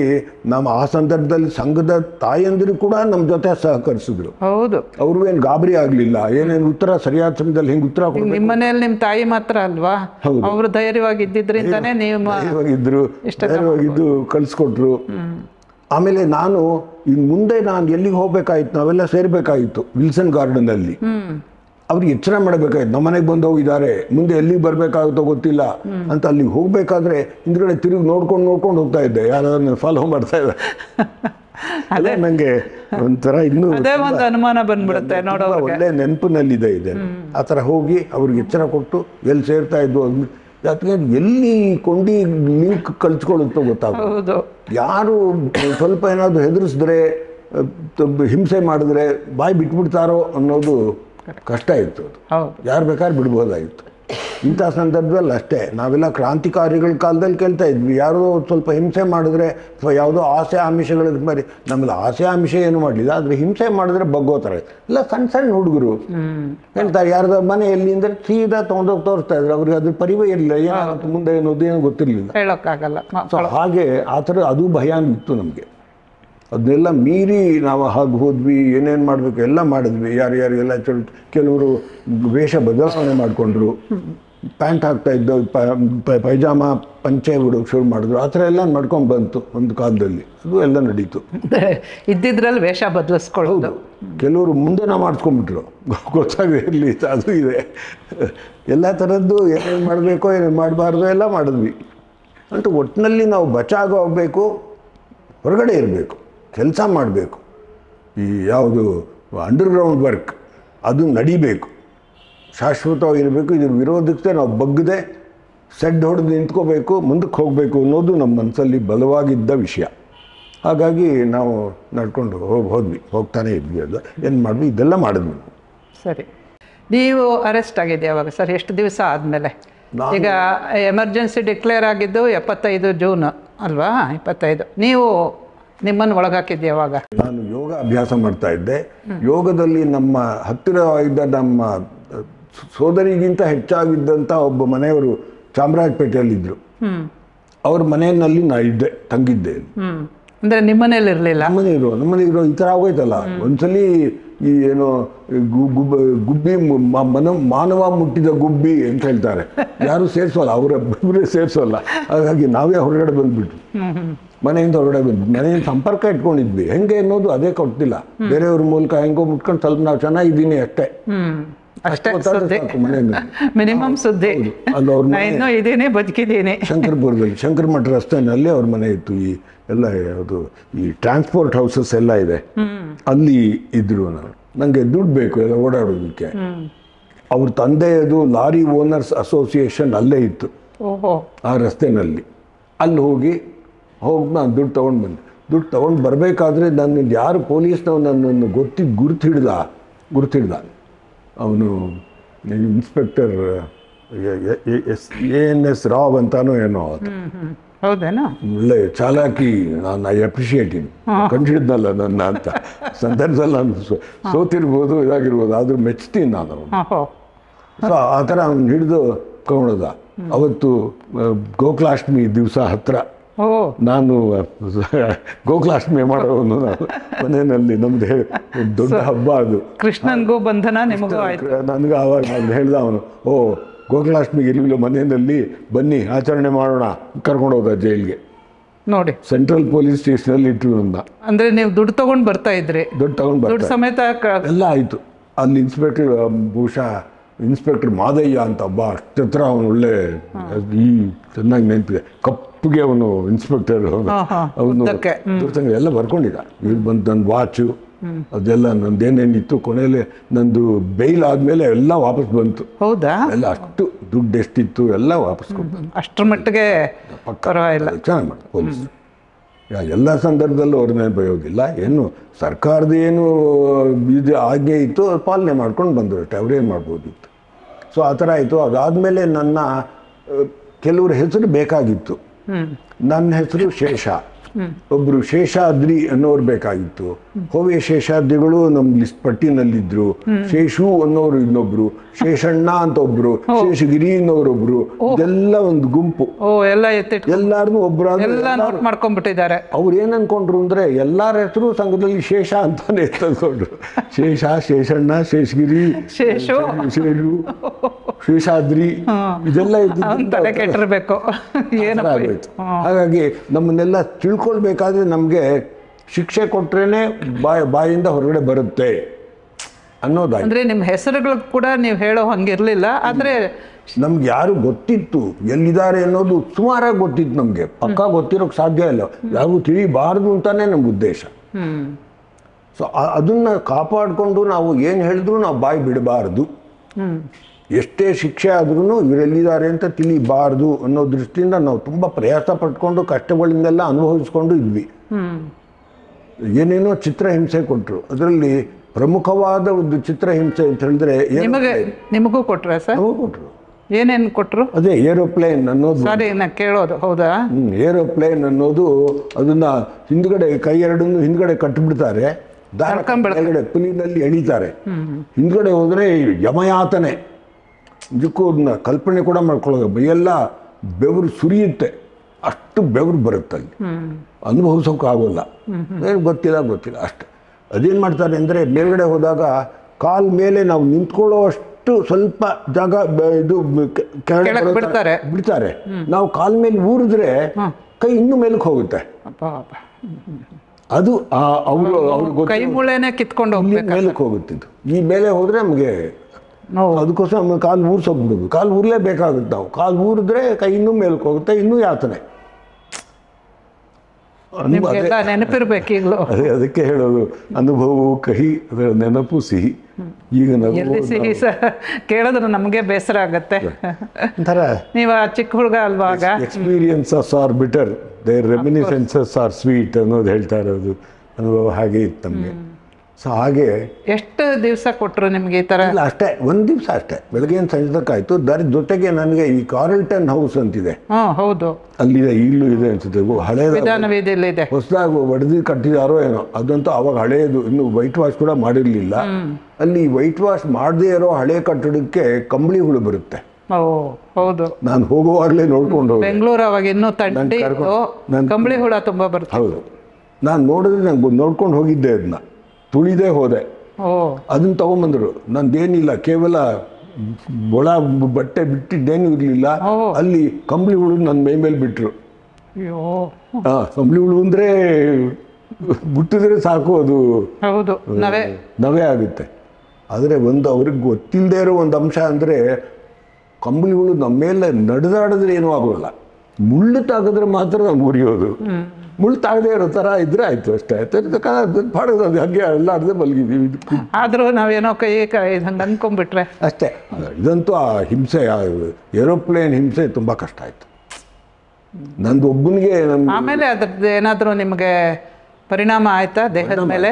ಖಂಡಿತ ಆಯಿತು. ನೋವು, ನನ್ನ ಕೈ ಬಲಗೈ ಇದೇ ಇರಲಿಲ್ಲ, ಸ್ವಾಧೀನನೇ ಇರಲಿಲ್ಲ. ಹೌದಾ? ಪ್ಯಾರಾಲಿಟಿಕ್ ಥರ ಆಗೋದು. ಅಷ್ಟೆಲ್ಲ ಮಾಡಿಬಿಟ್ರಾ? ಅದಾದಮೇಲೆ ಸ್ವಲ್ಪ ದಿವಸ ಆದಮೇಲೆ ನನಗೆ ಜೈಲಿಗೆ ಕರ್ಕೊಂಡು ಹೋದರು. ಮ್ಯಾಜಿಸ್ಟ್ರೇಟ್ ಮುಂದೆ ಮಾಡಿದ್ರು. ಹೆಸರು ಮರ್ತೋಗಿನಿ, ಒಬ್ಬ ಮುಸ್ಲಿಂ ಮ್ಯಾಜಿಸ್ಟ್ರೇಟ್. ಹೌದಾ? ಅವರು ಬಂದರು. ಅವ್ರು ಕೇಳ್ತಾರೆ, ಹೊಡೆದು ಬಡ್ದು ಮಾಡಿದ್ರ ಅಂತ. ನಮ್ಗೆ ಭಯ. ಹೇಳಿದ್ರು ಮುಂಚೆನೆ, ಅದೆಲ್ಲ ಹೇಳ್ಬಾರ್ದು ಅಂತ. ನಮಗೆ ಚಿಕ್ಕ ವಯಸ್ಸು, ಇಲ್ಲ ಹೊಡೆದು ಬಡ್ದು ಮಾಡಲಿಲ್ಲ ಅಂತ ಹೇಳಿದ್ವಿ. ಅದೇ ಕೈ ಮಾತ್ರ ಮುರಿದು ಹಾಕಿದ್ದಾರೆ. ಆಗೋದು ಅದೇ ಆಯಿತು, ಹಂಗೆ ಏನು ಇಲ್ಲ ಅಂತ ಹೇಳಿದ್ವಿ. ಸರಿ, ಅದು ಬರ್ಕೊಂಡ್ರು. ಜೈಲಿಗೆ ಕಳಿಸಿದ್ರು. ಅವಾಗ ಸೆಂಟ್ರಲ್ ಜೈಲ್ ನೋಡಿ. ನಮ್ಗೆ ಸ್ವಾಗತ ಮಾಡಿದ್ರು. ಅಲ್ಲಿ ಇನ್ನೊಬ್ರು ಬಂದರು ನಮ್ಮ ಜೊತೆಗೆ ಅಂತ ತಮಾಷೆಯಲ್ಲಿ ಹೋದರೆ. ಆವಾಗ ನನಗೆ ಸ್ನಾನ ಮಾಡೋದಕ್ಕೂ ಹೋಗ್ತಾ ಇಲ್ಲ, ಕೈ ಸ್ವಾಧೀನ ಇರಲಿಲ್ಲ ನನಗೆ. ಅದೇ ನಾನು ಹೆಸರು ಹೇಳಿದ್ನಲ್ಲ, ಶೇಷಣ್ಣ, ಶೇಷಗಿರಿ ರಾವ್ ಅನ್ನೋರು ಅರೆಸ್ಟ್ ಆಗಿ ಬಂದಿದ್ರು. ಅವರಲ್ಲಿ ನಮ್ಮ ಜೊತೆಗಿದ್ರು. ಅವರು ತುಂಬ ಗಟ್ಟಿ, ನಾವೆಲ್ಲ ಸಣ್ಣವರು. ಸ್ವಲ್ಪ ಅವರು ವಯಸ್ಸಾಗಿತ್ತು ಅವ್ರಿಗೆ. ಅಂದ್ರೆ ಚಿಕ್ಕ ಹುಡುಗರನ್ನ ಚೆನ್ನಾಗಿ ಹೊಡೆಕೊಂಡಿದ್ದಾರೆ, ದೊಡ್ಡವ್ರಿಗೆ ಅಷ್ಟು ಮಾಡಲಿಲ್ಲ ಅಂತ ಅನ್ಸುತ್ತೆ. ಏನಂದ್ರೆ ಅವ್ರದ್ದು ರಾಜಕೀಯ ಕೈದಿಗಳು ಅಂತ ಹಾಗಲ್ಲ, ಅವ್ರು ಬೇರೆ. ರಾಜಕೀಯ ಕೈದಿಗಳು ಏನು ಮಾಡೋದು, ನಮ್ಮ ವಾಜಪೇಯಿ ಅಂತ, ಅವ್ರನ್ನೆಲ್ಲ ಏನು ಮಾಡೋದು. ನಮಗೆ ಮಾಡಿದ್ರು. ಜೊತೆಗೆ ಈ ಥರ ಯಾರ್ಯಾರು ಬಗ್ತಾರೆ ನೋಡಿದ್ರೆ ಸಣ್ಣ ವಯಸ್ಸು, ಎಳೆ ವಯಸ್ಸು ಮಾಡ್ತಾರೆ. ಸ್ವಲ್ಪ ಜೋರಾಗಿದ್ದವರು, ಸದೃಢವಾಗಿದ್ರು. ಏನು ಮೈಕಟ್ಟು ಹೆದರ್ಸೋದು, ನಿಮ್ಮನ್ನೆಲ್ಲ ಮೈಕಟ್ಟೆಲ್ಲ ಇದು ಚೆನ್ನಾಗಿತ್ತು ಅನ್ನೋರು ಬಗ್ತಾ ಇರಲಿಲ್ಲ. ಶೇಷಗಿರಿರಾವ್ ಅಂಥವ್ರು, ಅವ್ರು ಬಗ್ಲಿಲ್ಲ. ನೀವು ಪ್ಯೂನಿ. ಕೈ ಎಷ್ಟು ದಿವಸ ಹಿಡಿಸ್ತು ಸರ್ ನಿಮಗೆ? ಆಯಿತು, ಇದೆಲ್ಲ ಆದಮೇಲೆ ತುಂಬ ದಿವಸ ತಗೊಂಡು ಅವರು ಶೇಷಗಿರಿರಾವ್ ಸ್ನಾನ ಮಾಡಿಸ್ತಾ ಇದ್ರು, ನೀರು ಹಾಕಿ. ಆ ಥರ ಇತ್ತು ನೋಡಿ. ಕೈ ಸ್ವಾಧೀನ ಹಿಂಗಂದ್ರೆ ಅಲ್ಲಿ ಬರ್ತಾ ಇತ್ತು ಕೈ, ಹೀಗೆ ಅಷ್ಟೇ, ಸ್ವಾಧೀನನೇ ಇರಲಿ. ಆ ಥರ ಒಂದು ಅನುಭವ. ಎಷ್ಟು ಒಂದು 2-3 ತಿಂಗಳು ಇದ್ದಿರಬೇಕಲ್ಲ ನೋವು? ಇತ್ತು, ಅಷ್ಟು ನೆನಪಿಲ್ಲ. ಅಂತೂ ನೋವಂತೂ ಇತ್ತು. ಕ್ರಮೇಣ ಕಡಿಮೆ ಆಯ್ತಾ ಹೋಯ್ತು. ನನಗೆ ಆಸ್ಪತ್ರೆ ಕಳಿಸ್ಕೊಡ್ತಾ ಇದ್ರು ಜೈಲಿಂದ. ಇಂಥ ನಿರ್ದಿಷ್ಟವಾದ ಇದನ್ನ ಕಳಿಸ್ಕೊಡ್ತಾ ಇದ್ರು. ನನ್ನ ನೋಡೋದಕ್ಕೆ ಕಾಯ್ತಾ ಇದ್ರು ಕೆಲವರೆಲ್ಲ. ನಮ್ಮ ತಾಯಿ ಇರ್ಬೋದು, ಇನ್ನೊಬ್ರು ಇರ್ಬೋದು. ಅಲ್ಲಿ ಬಂದು ಜೈಲಲ್ಲೂ ಅವಕಾಶ ಇರ್ತಾ ಇತ್ತು, ವಾರಕ್ಕೊಂದಿನ ಬರೋದು, ನೋಡೋದು. ನಿಮ್ಮ ಅಮ್ಮಂಗೂ ಗೊತ್ತಾಗಿರ್ಬೇಕು ನಿಮ್ಮ ಕೈ ಇದೀನಿ ಗೊತ್ತಾಗಿತ್ತು, ತಂದು ಕೊಡ್ತಾ ಇದ್ರು. ಕೈಯೆಲ್ಲ ಸ್ವಾಧೀನ ಇಲ್ಲದೆ ಹೋಗಿದ್ದು, ನೀವು ನೋವು ಅನುಭವಿಸಿದ್ದು ಒಬ್ಬನೇ ಮಗ. ಎಷ್ಟು ಅಲ್ಲ ಅವ್ರಿಗೆ ಎಷ್ಟು ಮನಸ್ಸಿಗೆ. ಹೌದು, ಇರಬೇಕು, ಅದೆಲ್ಲ ಆಗಬೇಕು. ನಮ್ದೆಲ್ಲ ಅದೇ ತಾನೇ. ಎಂತೆಂಥ ಕಥೆಗಳೆಲ್ಲ ಕೇಳಿದ್ವಿ ನಮ್ಮ ಜೀವನದಲ್ಲಿ. ಅದಾಯಿತು ಅಂದರೆ ಒಂಥರ ಹೆಮ್ಮೆಯ ನಾವು ಶ್ರೇಷ್ಠ ಪರಂಪರೆಗೆ ಸೇರಿದ್ವಿ ಅನ್ನೋ ಹೆಮ್ಮೆ ಅಷ್ಟೇ. ಎತ್ಕಿಂಚಿದ್ ನಾವು ಮಾಡೋ ಥರ ಆಯ್ತಲ್ಲ ಅನ್ನೋದಷ್ಟೇ, ದೊಡ್ಡದಾಗೇನು ನಾವು ಮಾಡೋಕ್ಕಾಗಲಿಲ್ಲ. ಆದರೆ ಯಾವ ಕಾರಣಕ್ಕೆ ಅನ್ನೋದು ಬಹಳ ಮುಖ್ಯ ಸರ್. ಯಾರೋ ಅವ್ರ ಸ್ವಾರ್ಥಕ್ಕೆ ಸಾಮಾನ್ಯ ಜನರನ್ನ, ಅಮಾಯಕರನ್ನ ಈ ರೀತಿ ಗೋಳೈಕೊಂಡ್ಬಿಟ್ರಲ್ಲ ಅನ್ನೋದು ನಮಗೆ ಈಗಲೂ ನೆನೆಸ್ಕೊಂಡ್ರೆ ತುಂಬ ಬೇಜಾರಾಗತ್ತೆ. ಇಲ್ಲ, ಹಾಗೆ ಸ್ವಾರಸ್ಯವಾಯಿತು ನಮ್ಮ ಸಮಯ. ಆಮೇಲೆ ಜೈಲಿಗೆ ಹೋದ್ಮೇಲೆ ಅಲ್ಲಿ ಸ್ವಾಗತ ಆಯಿತು, ಒಳ್ಳೆ ತುಂಬ ಚೆನ್ನಾಗಿತ್ತು. ನಾವಲ್ಲಿ ಶಿಬಿರ ಕೂಡ ಮಾಡಿದ್ವಿ ನಾವು ಜೈಲಲ್ಲಿ. ತುಂಬ ಜನ ಇದ್ವಿ, ಎಲ್ಲರೂ ನೀವೇ ಇದ್ದಾಗ ಇನ್ನೂ ಕಮ್ಮಿ ಜನ. ಸತ್ಯಾಗ್ರಹ ಆದಮೇಲೆ ತುಂಬ ಜನ ಬಂದರು.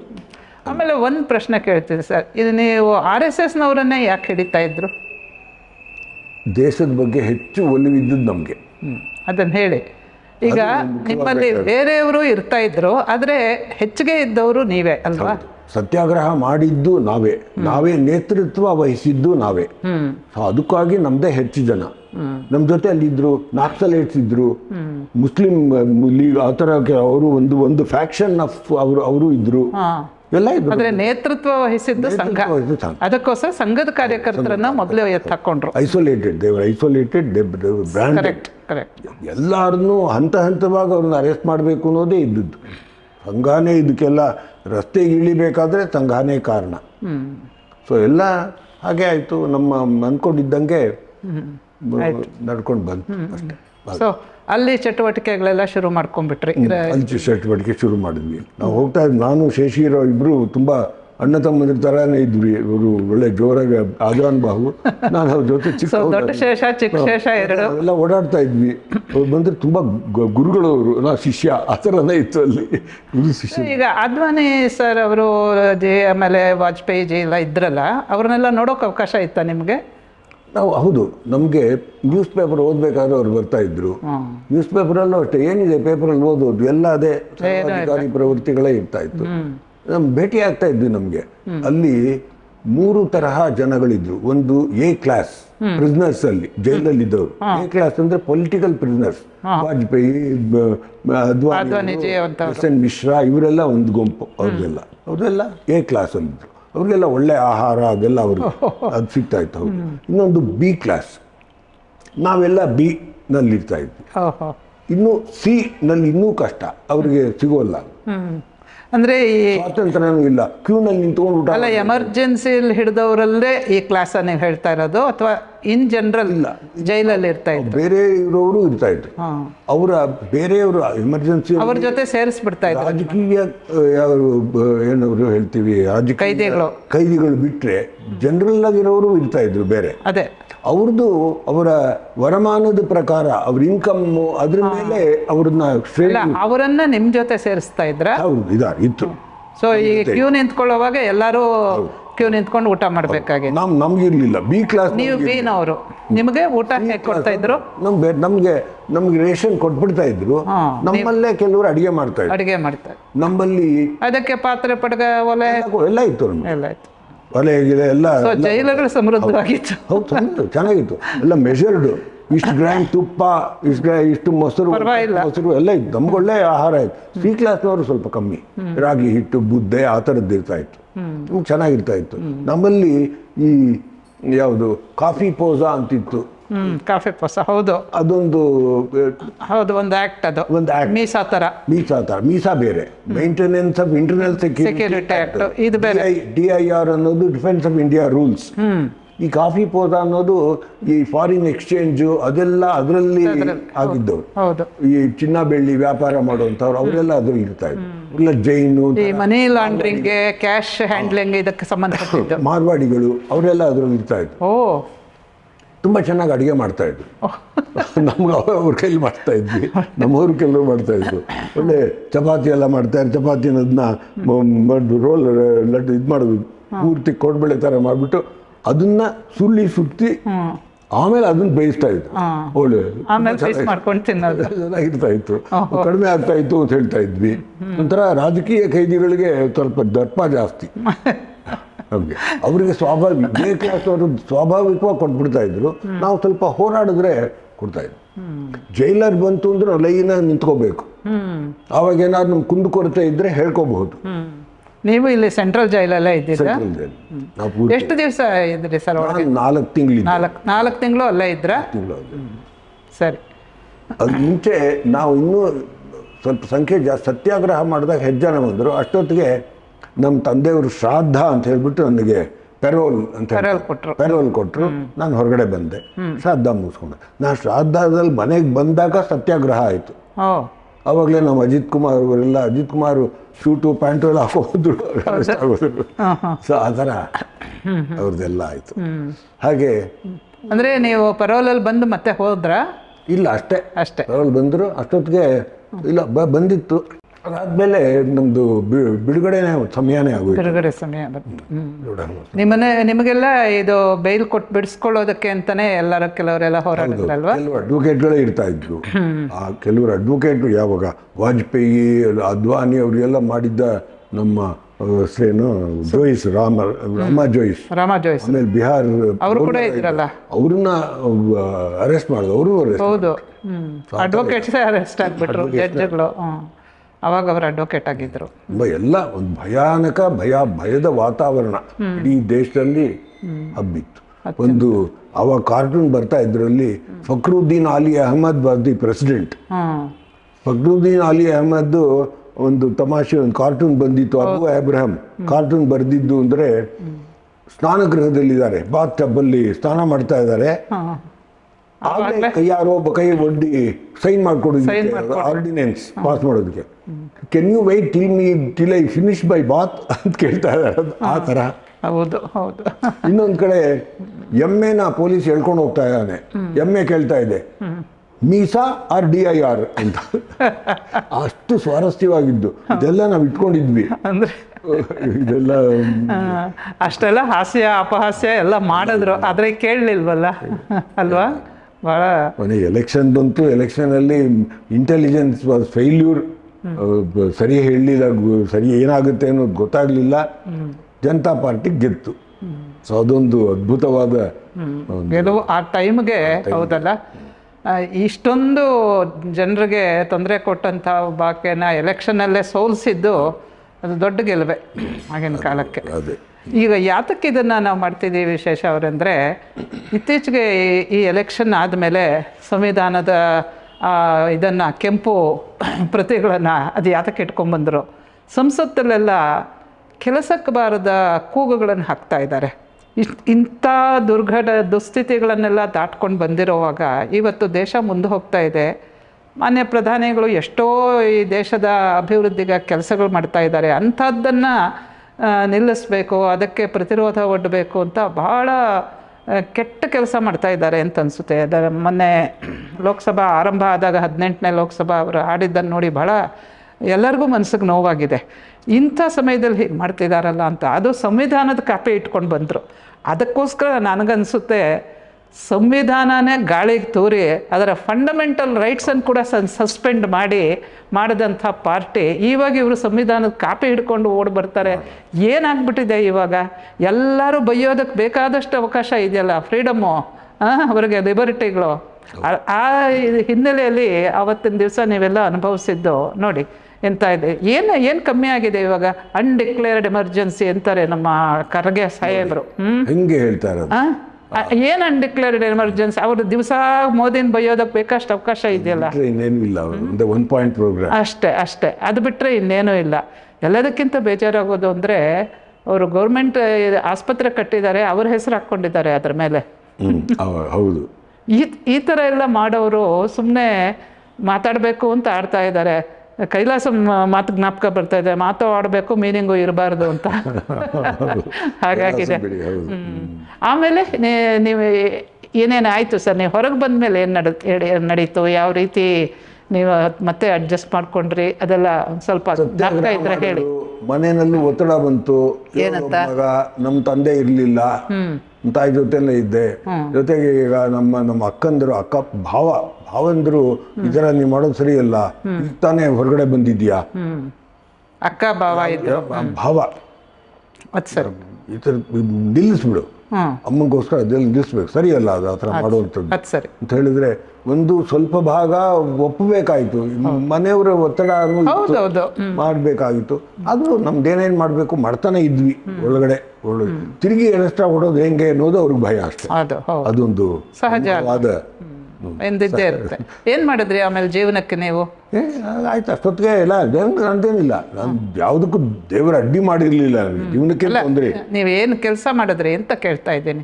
ಆಮೇಲೆ ನಂತರ ಆಮೇಲೆ ನಾನು ಪೂರ್ತಿ ಎಮರ್ಜೆನ್ಸಿ ಮುಗಿದ ಮೇಲೆ 76ನೇ ಇಸ್ವಿಯಲ್ಲಿ ನಾನು ಪೆಥಾಲಜಿ ಲ್ಯಾಬೋರೇಟರಿ ಇಟ್ಟ ಸಂದರ್ಭದಲ್ಲಿ 77ನೇ ಇಸ್ವಿಲಿ ನಾನು ಮದುವೆ ಆದ.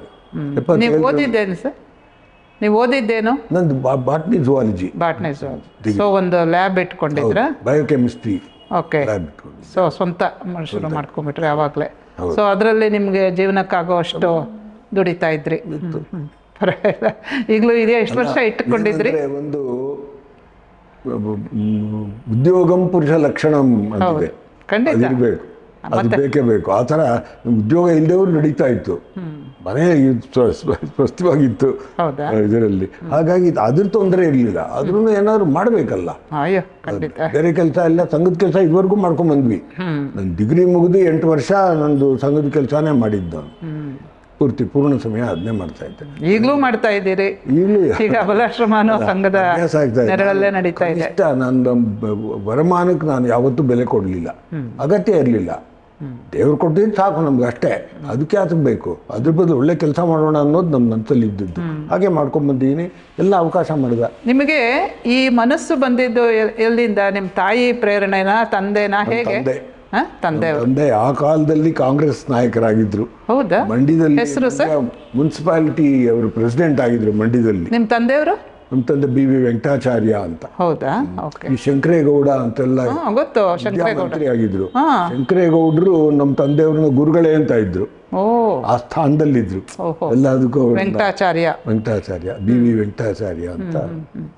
ಆಮೇಲೆ ಇಲ್ಲಿ ಬೆಂಗಳೂರಿಗೆ ಬಂದು ನಮ್ಮ ತಂದೆ ತೀರಿ ಹೋದ್ಮೇಲೆ ನಾನು ತುಂಬಾ ಚಿಕ್ಕವನು. ಎಷ್ಟು ವಯಸ್ಸಲ್ಲಿ ಹೋಗ್ಬಿಟ್ರು ಸರ್? ನಂಗೆ 9 ವರ್ಷ 10 ವರ್ಷ ಸಂದರ್ಭದಲ್ಲಿ. ಅವರು ಚಿಕ್ಕವರೇ ಇದ್ದಿರ್ಬೇಕೆ? 52 ವರ್ಷ ಅಷ್ಟೇ ಹೋದ್ರು. ಎಲ್ಲ ನಾವು ಸ್ವಲ್ಪ ಕಾಲ ಇದ್ವಿ, ಎಲ್ಲ ವಿಲೇವಾರಿ ಮಾಡಿದ್ವಿ. ಏನು ವಹಿವಾಟುಗಳೆಲ್ಲ ಇತ್ತು, ಜಮೀನು ಅದು ಇದು ಎಲ್ಲ ಇತ್ತು. ಎಲ್ಲ ಮುಗಿಸಿ ಬೆಂಗಳೂರು ಬಂದು ನೆಲೆಸ್ಬೇಕಾಯ್ತು. ಅದೊಂದು ದುರ್ದೈವ, ನಮ್ಗೆ ಇಷ್ಟನೇ ಇರ್ಲಿಲ್ಲ, ಬರ್ಬೇಕಾಯ್ತು ಅಲ್ವಾ? ಹೌದು. ಹೌದಾ? ವೆಂಕಟಾಚಾರ್ಯ ಅವರ ಕೋಟಿ ವಿದ್ಯೆಗಿಂತ ಮೇಟಿ ವಿದ್ಯೆ ಜಾಸ್ತಿ ಅಂತ ಆಗ ಒಂದು ನುಡಿ ಹೇಳ್ತಾ ಇದ್ರು. ಈಗ ನಿಮ್ಮ ತಂದೆಯವರು ಕಾಂಗ್ರೆಸ್ ಅಲ್ಲಿದ್ರು ಅಂತ ಹೇಳಿದ್ರಿ, ಅದು ಹೇಗೆ ನಿಮಗೆ ಸಂಘಕ್ಕೆ ಪ್ರೋತ್ಸಾಹ ಕೊಟ್ಟರು ಚಟುವಟಿಕೆಗಳಿಗೆ? ಅಲ್ಲ, ಆವಾಗ ಸಂಘಕ್ಕೂ ಕಾಂಗ್ರೆಸ್ಗೂ ತುಂಬಾ ವ್ಯತ್ಯಾಸ ಇರ್ತಿರ್ಲಿಲ್ಲ. ದೇಶಭಕ್ತರೆಲ್ಲ ಸಂಘಕ್ಕೂ ಬರ್ತಾ ಇದ್ರು. ದೇಶಭಕ್ತಿ ಅನ್ನೋ ಒಂದು ಸಮಾನಾಂಶ ಇರ್ತಿತ್ತು. ನನ್ನ ಮಾತಿನ ಮಧ್ಯದಲ್ಲಿ ಶೇಷು ಅಂತ ಒಬ್ರು ಹೇಳಿದ್ರಲ್ಲ, ಅವ್ರು ನಮ್ಮ ಮನೆಯಲ್ಲೇ ಓದಿದ್ರು ವಿದ್ಯಾಭ್ಯಾಸ ಮಾಡಿದಾಗ. ಅವ್ರು ಬೇರೆ ಊರಿಂದ ಬಂದು ನಮ್ಮ ತಂದೆಯೆಲ್ಲ ಹೋದಾಗ ಅವ್ರು ಕರ್ಕೊಂಡು ನಮ್ಮನೆಲ್ಲೇ ಇದ್ರು, ಓದಿದ್ರು. ಅವರಿಂದಾನೇ ನನಗೆ ಪ್ರೇರಿತನಾಗಿ ಸಂಘಕ್ಕೆ ನಾನು ಸೇರ್ಕೊಂಡಿದ್ದೆ. ಅದು ನಾ ಬಾಲ್ಯಕಾಲದಿಂದಾನೇ ನಾನು ಸಂಘದ ಸಂಪರ್ಕಕ್ಕೆ ಬಂದು ನಡ್ಕೊಂಡು ಬರ್ತಾ ಇದ್ದೆ. ಸೊ ಅಂದ್ರೆ ದೇಶಭಕ್ತಿ, ದೇಶಕ್ಕೋಸ್ಕರ ಕೆಲಸ ಮಾಡೋದು ಅನೇಕರಲ್ಲಿ ಸಮಾನವಾಗಿದ್ದಂಥ ಒಂದು ಅಂಶ ಅಲ್ವಾ? ಕಾಂಗ್ರೆಸ್ ಆಗಲಿ ಸ್ವಲ್ಪ ಭಿನ್ನ ಅಭಿಪ್ರಾಯ ಇತ್ತು ಅಷ್ಟೇ. ಅದು ಬಿಟ್ಟರೆ ಮುಖ್ಯವಾಗಿ ಮುಖ್ಯ ಪ್ರವಾಹದಲ್ಲಿ ಎಲ್ಲರೂ ಇದ್ರು. ಆಮೇಲೆ ತುಂಬಾ ಬದಲಾವಣೆ ಆಗಿ ಈಗಂತೂ ಈ ಸ್ಥಿತಿಗೆ ಬಂದ್ಬಿಟ್ಟೆ. ತೀರಾ ಇದು ವಿರೋಧ ಪಕ್ಷ ಅಲ್ಲ, ಶತ್ರು ಪಕ್ಷ ಅನ್ನೋ ಥರ ಆಗ್ಬಿಟ್ಟಿದೆ. ಸ್ವಾರ್ಥನೇ ಕಾರಣ. ಕೌರವರು ಪಾಂಡವರು ಥರ ಆಗೋಗಿದೆ ಇಲ್ಲಿ. ನಿಮಗೆ ನಿಮ್ಮ ಮನೆಯಲ್ಲೇ ಈ ಸಂಸ್ಕಾರ ಸಿಕ್ಕಿದ್ದು, ದೇಶಕ್ಕೋಸ್ಕರ ಮಾಡಬೇಕು ಅಂತ ಅಲ್ಲಿಂದ ಇದ್ದೇ ಇದೆ, ಅದು ಇರಬೇಕು. ಅದು ಆ ಥರ ಇದ್ರೇನೆ. ಈಗ ಇಲ್ಲಿ ಅಬಲಾಶ್ರಮದಲ್ಲಿ ನಿಮ್ಮ ಕೆಲಸ ಏನು ಸರ್? ಎಷ್ಟೊತ್ತು ಬರ್ತೀರಾ? ಎಷ್ಟೊತ್ತವರೆಗೂ ಮಾಡ್ತೀರಾ? ಸ್ಥೂಲವಾಗಿ ಅಬಲಾಶ್ರಮದ ವಿಚಾರ ಹೇಳಿ. ಆಮೇಲೆ ಇದೊಂದು ತುಂಬ ದೊಡ್ಡ ಸಂಸ್ಥೆ, 100 ವರ್ಷ ಆಗಿರೋ ಅಂಥದ್ದು. ಇದ್ರ ಬಗ್ಗೆ ವಿಶೇಷವಾಗಿ ನಮ್ಮ ಲೀಲಾಜಾಲದ ಪ್ರೇಕ್ಷಕರಿಗೋಸ್ಕರವಾಗಿ ದೊಡ್ಡ ಕಾರ್ಯಕ್ರಮ ಮಾಡೋಣ. ಈಗ ಸ್ಥೂಲವಾಗಿ ಹೇಳಿ, ಯಾಕೆಂದರೆ ನೀವಿದ್ದೀರಿ ಇಲ್ಲಿ, ಏನಾಗಿದ್ದೀರಿ, ಏನು ಮಾಡ್ತೀರಿ, ಸಣ್ಣದಾಗಿ ಹೇಳಿ ಸರ್. ಇದಕ್ಕೆ ನಾನು ಅಬಲಾಶ್ರಮ ಬೇರೆ ಬೇರೆ ಸಂಘದ ಚಟುವಟಿಕೆಗಳಲ್ಲಿ ನಾನು ಭಾಗವಹಿಸ್ತಾ ಇದ್ದೆ. ವಿಶೇಷವಾಗಿ ಸೇವಾ ಕೆಲಸದಲ್ಲಿ ನಾನು ತೊಡಗ್ತಾ ಇದ್ದೆ.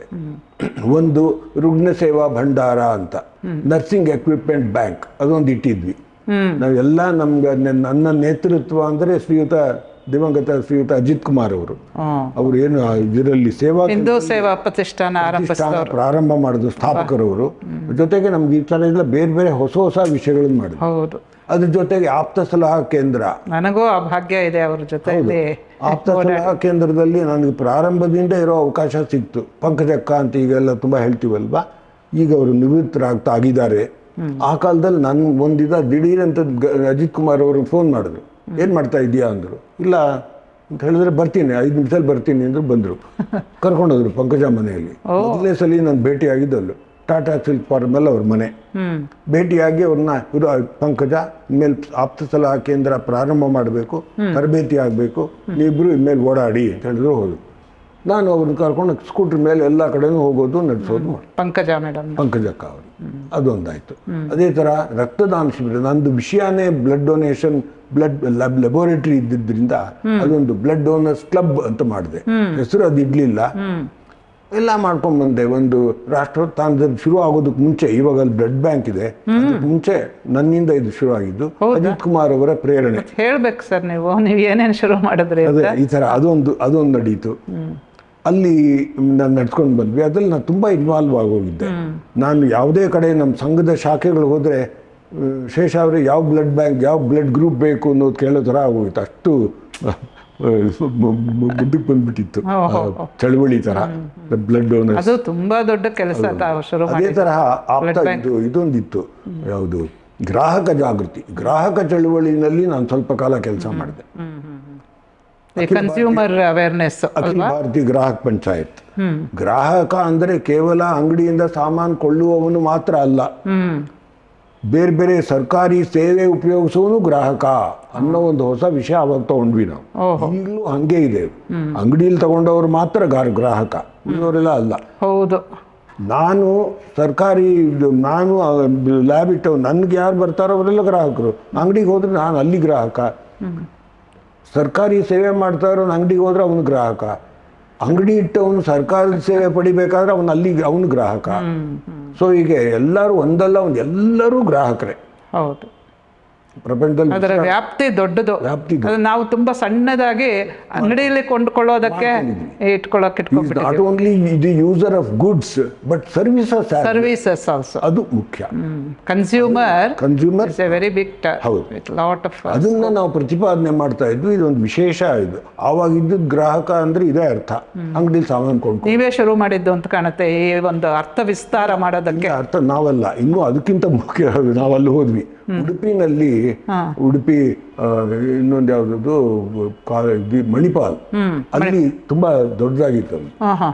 ಅಲ್ಲಿ ಒಬ್ರು ಆಚಾರ ಇಲ್ಲ, ಅವರು ರವೀಂದ್ರನಾಥ್ ಶಾನ್ಭಾಗ್ ಅಂತ, ಪ್ರಭಾಕರ್ ಕಾಮತ್ ಅಂತ. ಪ್ರಭಾಕರ್ ಕಾಮತ್ ಅವರು ವಿದೇಶಕ್ಕೆ ಹೋದ್ರು, ಸೈಕಿಯಾಟ್ರಿ ಮಾಡಿ ವಿದೇಶಕ್ಕೆ ಹೋದ್ರು. ಪ್ರಭಾಕರ್ ಭಟ್ರು ಬೇರೆ, ಅವರು ಸಂಘದವರಲ್ಲ, ಸಂಘದ ಪರಿಚಯ ಇರುವಂತ. ಅವರು ಅಲ್ಲಿ ಹೋದ್ಮೇಲೆ ಅಲ್ಲಿನ ಗ್ರಾಹಕ ಸ್ಥಿತಿ ಎಲ್ಲ ನೋಡುದು. ಅಲ್ಲಿ consumer is the king. Consumer ಅಂದ್ರೆ ಅಷ್ಟು ಗೌರವಿಸ್ತಾರೆ. ನಮ್ಮಲ್ಲಿ ಅದು ಕಿಂಗ್ ಇದೆ. ಅಧ್ಯಯನ ಮಾಡಿದ್ಮೇಲೆ ಒಂದು ಪುಸ್ತಕ ಬರೆದ್ರು, ಸರ್ವೆಂಟ್ಸ್ ನಾಟ್ ಮಾಸ್ಟರ್ಸ್ ಅಂತ. ಈ ಗೌರ್ಮೆಂಟ್ ಅಫಿಷಿಯಲ್ಸ್ ಎಲ್ಲ they are our servants, they are not masters. Service ಅಂತ ಹೇಳ್ತಾರೆ, ಗೌರ್ಮೆಂಟ್ ಸರ್ವಿಸ್ ಅಂತ, but they behave like masters. ಅದನ್ನ ಕನ್ನಡದಲ್ಲಿ ಪುಸ್ತಕ ತಂದರು, ಒಡೆಯರೆಲ್ಲ ಸೇವಕರು ಅಂತ. ನಾವು ಅವ್ರನ್ನ ಒಡೆಯರ ತರ ಮಾಡ್ಬಿಟ್ಟಿದೀವಿ, ಅವ್ರು ನಮ್ಮ ಸೇವಕರು. Government servant. Modi is the first person ಅದನ್ನ ಹೇಳಿದ್ದು, ಪ್ರಧಾನ ಸೇವಕ ಅಂತ ಹೇಳ್ಕೊಂಡಿದ್ದು. ಇನ್ಯಾರು ಹೇಳಲಿಲ್ಲ ನೋಡಿ. ಗೌರ್ಮೆಂಟ್ ಸರ್ವೆಂಟ್ ಅಂತಾನೆ ಹೇಳ್ತಾರೆ ನಾವು. Government servant. ಹೌದು. ಸೊ ಆ ಥರ ನಡ್ಕೊಳ್ಳೋದು ಯಾರು ತಾವೇ ದಿಮಾಕ್ ಮಾಡ್ಕೊಂಡಿರ್ತಾರೆ. ಅದು ಒಂದು ಮಾಡಿ ಸ್ವಲ್ಪ ಕಾಲ ನಾನು ಕನ್ಸ್ಯೂಮರ್ ಇದರಲ್ಲೂ ಇದ್ದೆ. ನಾವು ಸ್ವಾರಸ್ಯವಾಗಿರೋ ಕೇಸ್ಗಳನ್ನು ಹಾಕಿದ್ವಿ. ಆಗ ನಿಮಗೆ ನೆನಪಿರಬೇಕು, 3 ದುರಂತಗಳಾದವು ಬೆಂಗಳೂರಲ್ಲಿ. ಒಂದು ಹೂಚ್ ಟ್ರಾಜಿಡಿ ಅಂತ, ಕಳ್ಬಟ್ಟಿ ಸಾರಾಯಿ ಕುಡಿದು 1000 ಜನ ಸತ್ರು. ನಡೀತಾನೆ ಇರುತ್ತಲ್ಲ ಸರ್. ಸರ್ಕಸ್ ಟ್ರಾಜಿಡಿ ಆಯ್ತು. ಗಂಗಾರಾಮ್ ಬಿಲ್ಡಿಂಗ್ 3ನೇದು. ಗಂಗಾರಾಮ್ ಬಿಲ್ಡಿಂಗ್ ಕುಸಿದ್ ಬಿತ್ತು. ಇದು 3ದು ಸರ್ಕಾರ ಇನ್ಸ್ಟಿಟ್ಯೂಟೆಡ್ ಜುಡಿಷಿಯಲ್ ಎನ್ಕ್ವೈರಿ. ಏನಾಯಿತು? ಏನೂ ಆಗಲಿಲ್ಲ. ಆದರೆ ಕನ್ಸ್ಯೂಮರ್ ಫೋರಮ್ ಸಮಯ ಇದೆಯಾ? ಇಲ್ಲ ಇಲ್ಲ. ಕನ್ಸ್ಯೂಮರ್ ಫೋರಮ್ನವರು ಆ್ಯಸ್ ಎ ಕನ್ಸ್ಯೂಮರ್ ಲೀಡರ್ಸ್ ನಾವು ಒಂದು ಕಾಗದ ಬರೆದ್ವಿ ಚೀಫ್ ಸೆಕ್ರೆಟರಿಗೆ. ಇದೆಲ್ಲ ನೀವು ಕಾನ್ಸ್ಟಿಟ್ಯೂಟ್ ಮಾಡಿದ್ರಲ್ಲ ಜುಡಿಷಿಯಲ್ ಎಂಕ್ವೈರಿ, ಏನು ರಿಪೋರ್ಟ್ ಬಂದಿದ್ದು, ಅದಕ್ಕೆ ನೀವೇನು ಕಾರ್ಯಗತ ಮಾಡೋದಕ್ಕೆ ಏನೇನು ಮಾಡಿದ್ವಿ, what action did you take? Okay, ಬರೆದ್ವಿ. No answer. ಇನ್ನೊಂದು ಕಾಗದ ಬರೆದ್ವಿ, ಉತ್ತರ ಬರಲಿಲ್ಲ. ನಾವು ಪತ್ರ ತೊಗೊಂಡು 2 ಸಲ ಬರೆದ್ವಿ, ನೀವು ಉತ್ತರ ಕೊಡಲಿಲ್ಲ ಅಂತ ಹೋದ್ವಿ. ನಾವು ಒಂದು 2-3 ಜನ ಚೀಫ್ ಸೆಕ್ರೆಟರಿ ನೋಡೋಕೆ ಹೋದ್ವಿ. ಅವರು ಗಾಬರಿ ಆಯಿತು, ಇಂಥದವರು ಇದ್ದಾರಾ ಅಂತ. ನಮ್ಮನ್ನು ಕೇಳೋರು ಇದ್ದಾರಲ್ಲ ನೋಡಿ ಕೇಳಿದ್ರು. ಹೌದು, ಆಗಲಿ, ವಿಲ್ ರೈಟ್ ಟು ಯು. ಸ್ವಲ್ಪ ದಿವಸ ಕಾದ್ವಿ, ಬಂತು.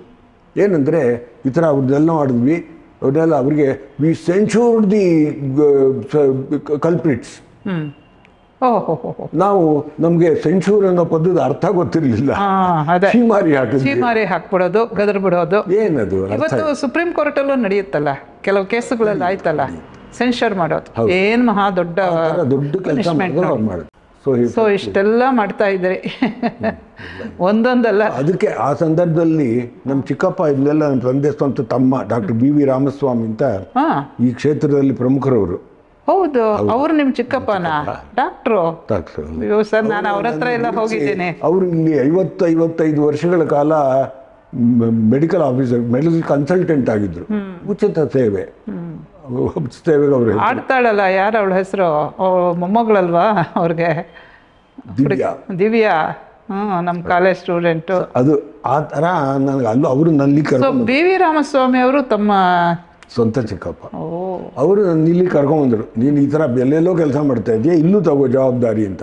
ನಾನಿಲ್ಲಿ ಕಾರ್ಯಕಾರಿ ಸಮಿತಿಗೆ ಬಂದಾಗ, ಆಡಳಿತ ಮಂಡಳಿಗೆ ಬಂದಾಗ ನನಗೆ 31 ವರ್ಷ. ಇವರೆಲ್ಲ TR ಶಾಮಣ್ಣ ಆ ಥರದವರೇ ಇದ್ದರು. ಅವರೆಲ್ಲ 70-75 ವರ್ಷ ಆಗಿರೋರು. ಅದ್ರ ಮಧ್ಯದಲ್ಲಿ ನಾನೊಬ್ಬ ಇದ್ದೆ. ಸ್ವಲ್ಪ ಕಾಲ ಹಂಗೆ ಬಂದೆ, ಎಲ್ಲ ನೋಡಿಕೊಂಡೆ, ಅವಕಾಶ ಸಿಕ್ತು. ಹಿರಿಯರ ಮಾರ್ಗದರ್ಶನ. ಅಲ್ಲ, ನಿಮ್ಮ ಮನಸ್ಥಿತಿಗೆ ಈ ರೀತಿ ಸಮಾಜ ಸೇವೆಗೆ ಒಳ್ಳೆ ಕೆಲಸ ಮಾಡೋದಕ್ಕೆ ತುಂಬ ಉತ್ತಮವಾದ ಅವಕಾಶ. ದೈವಾನುಗ್ರಹ ಬಂದೇನಿಲ್ಲ.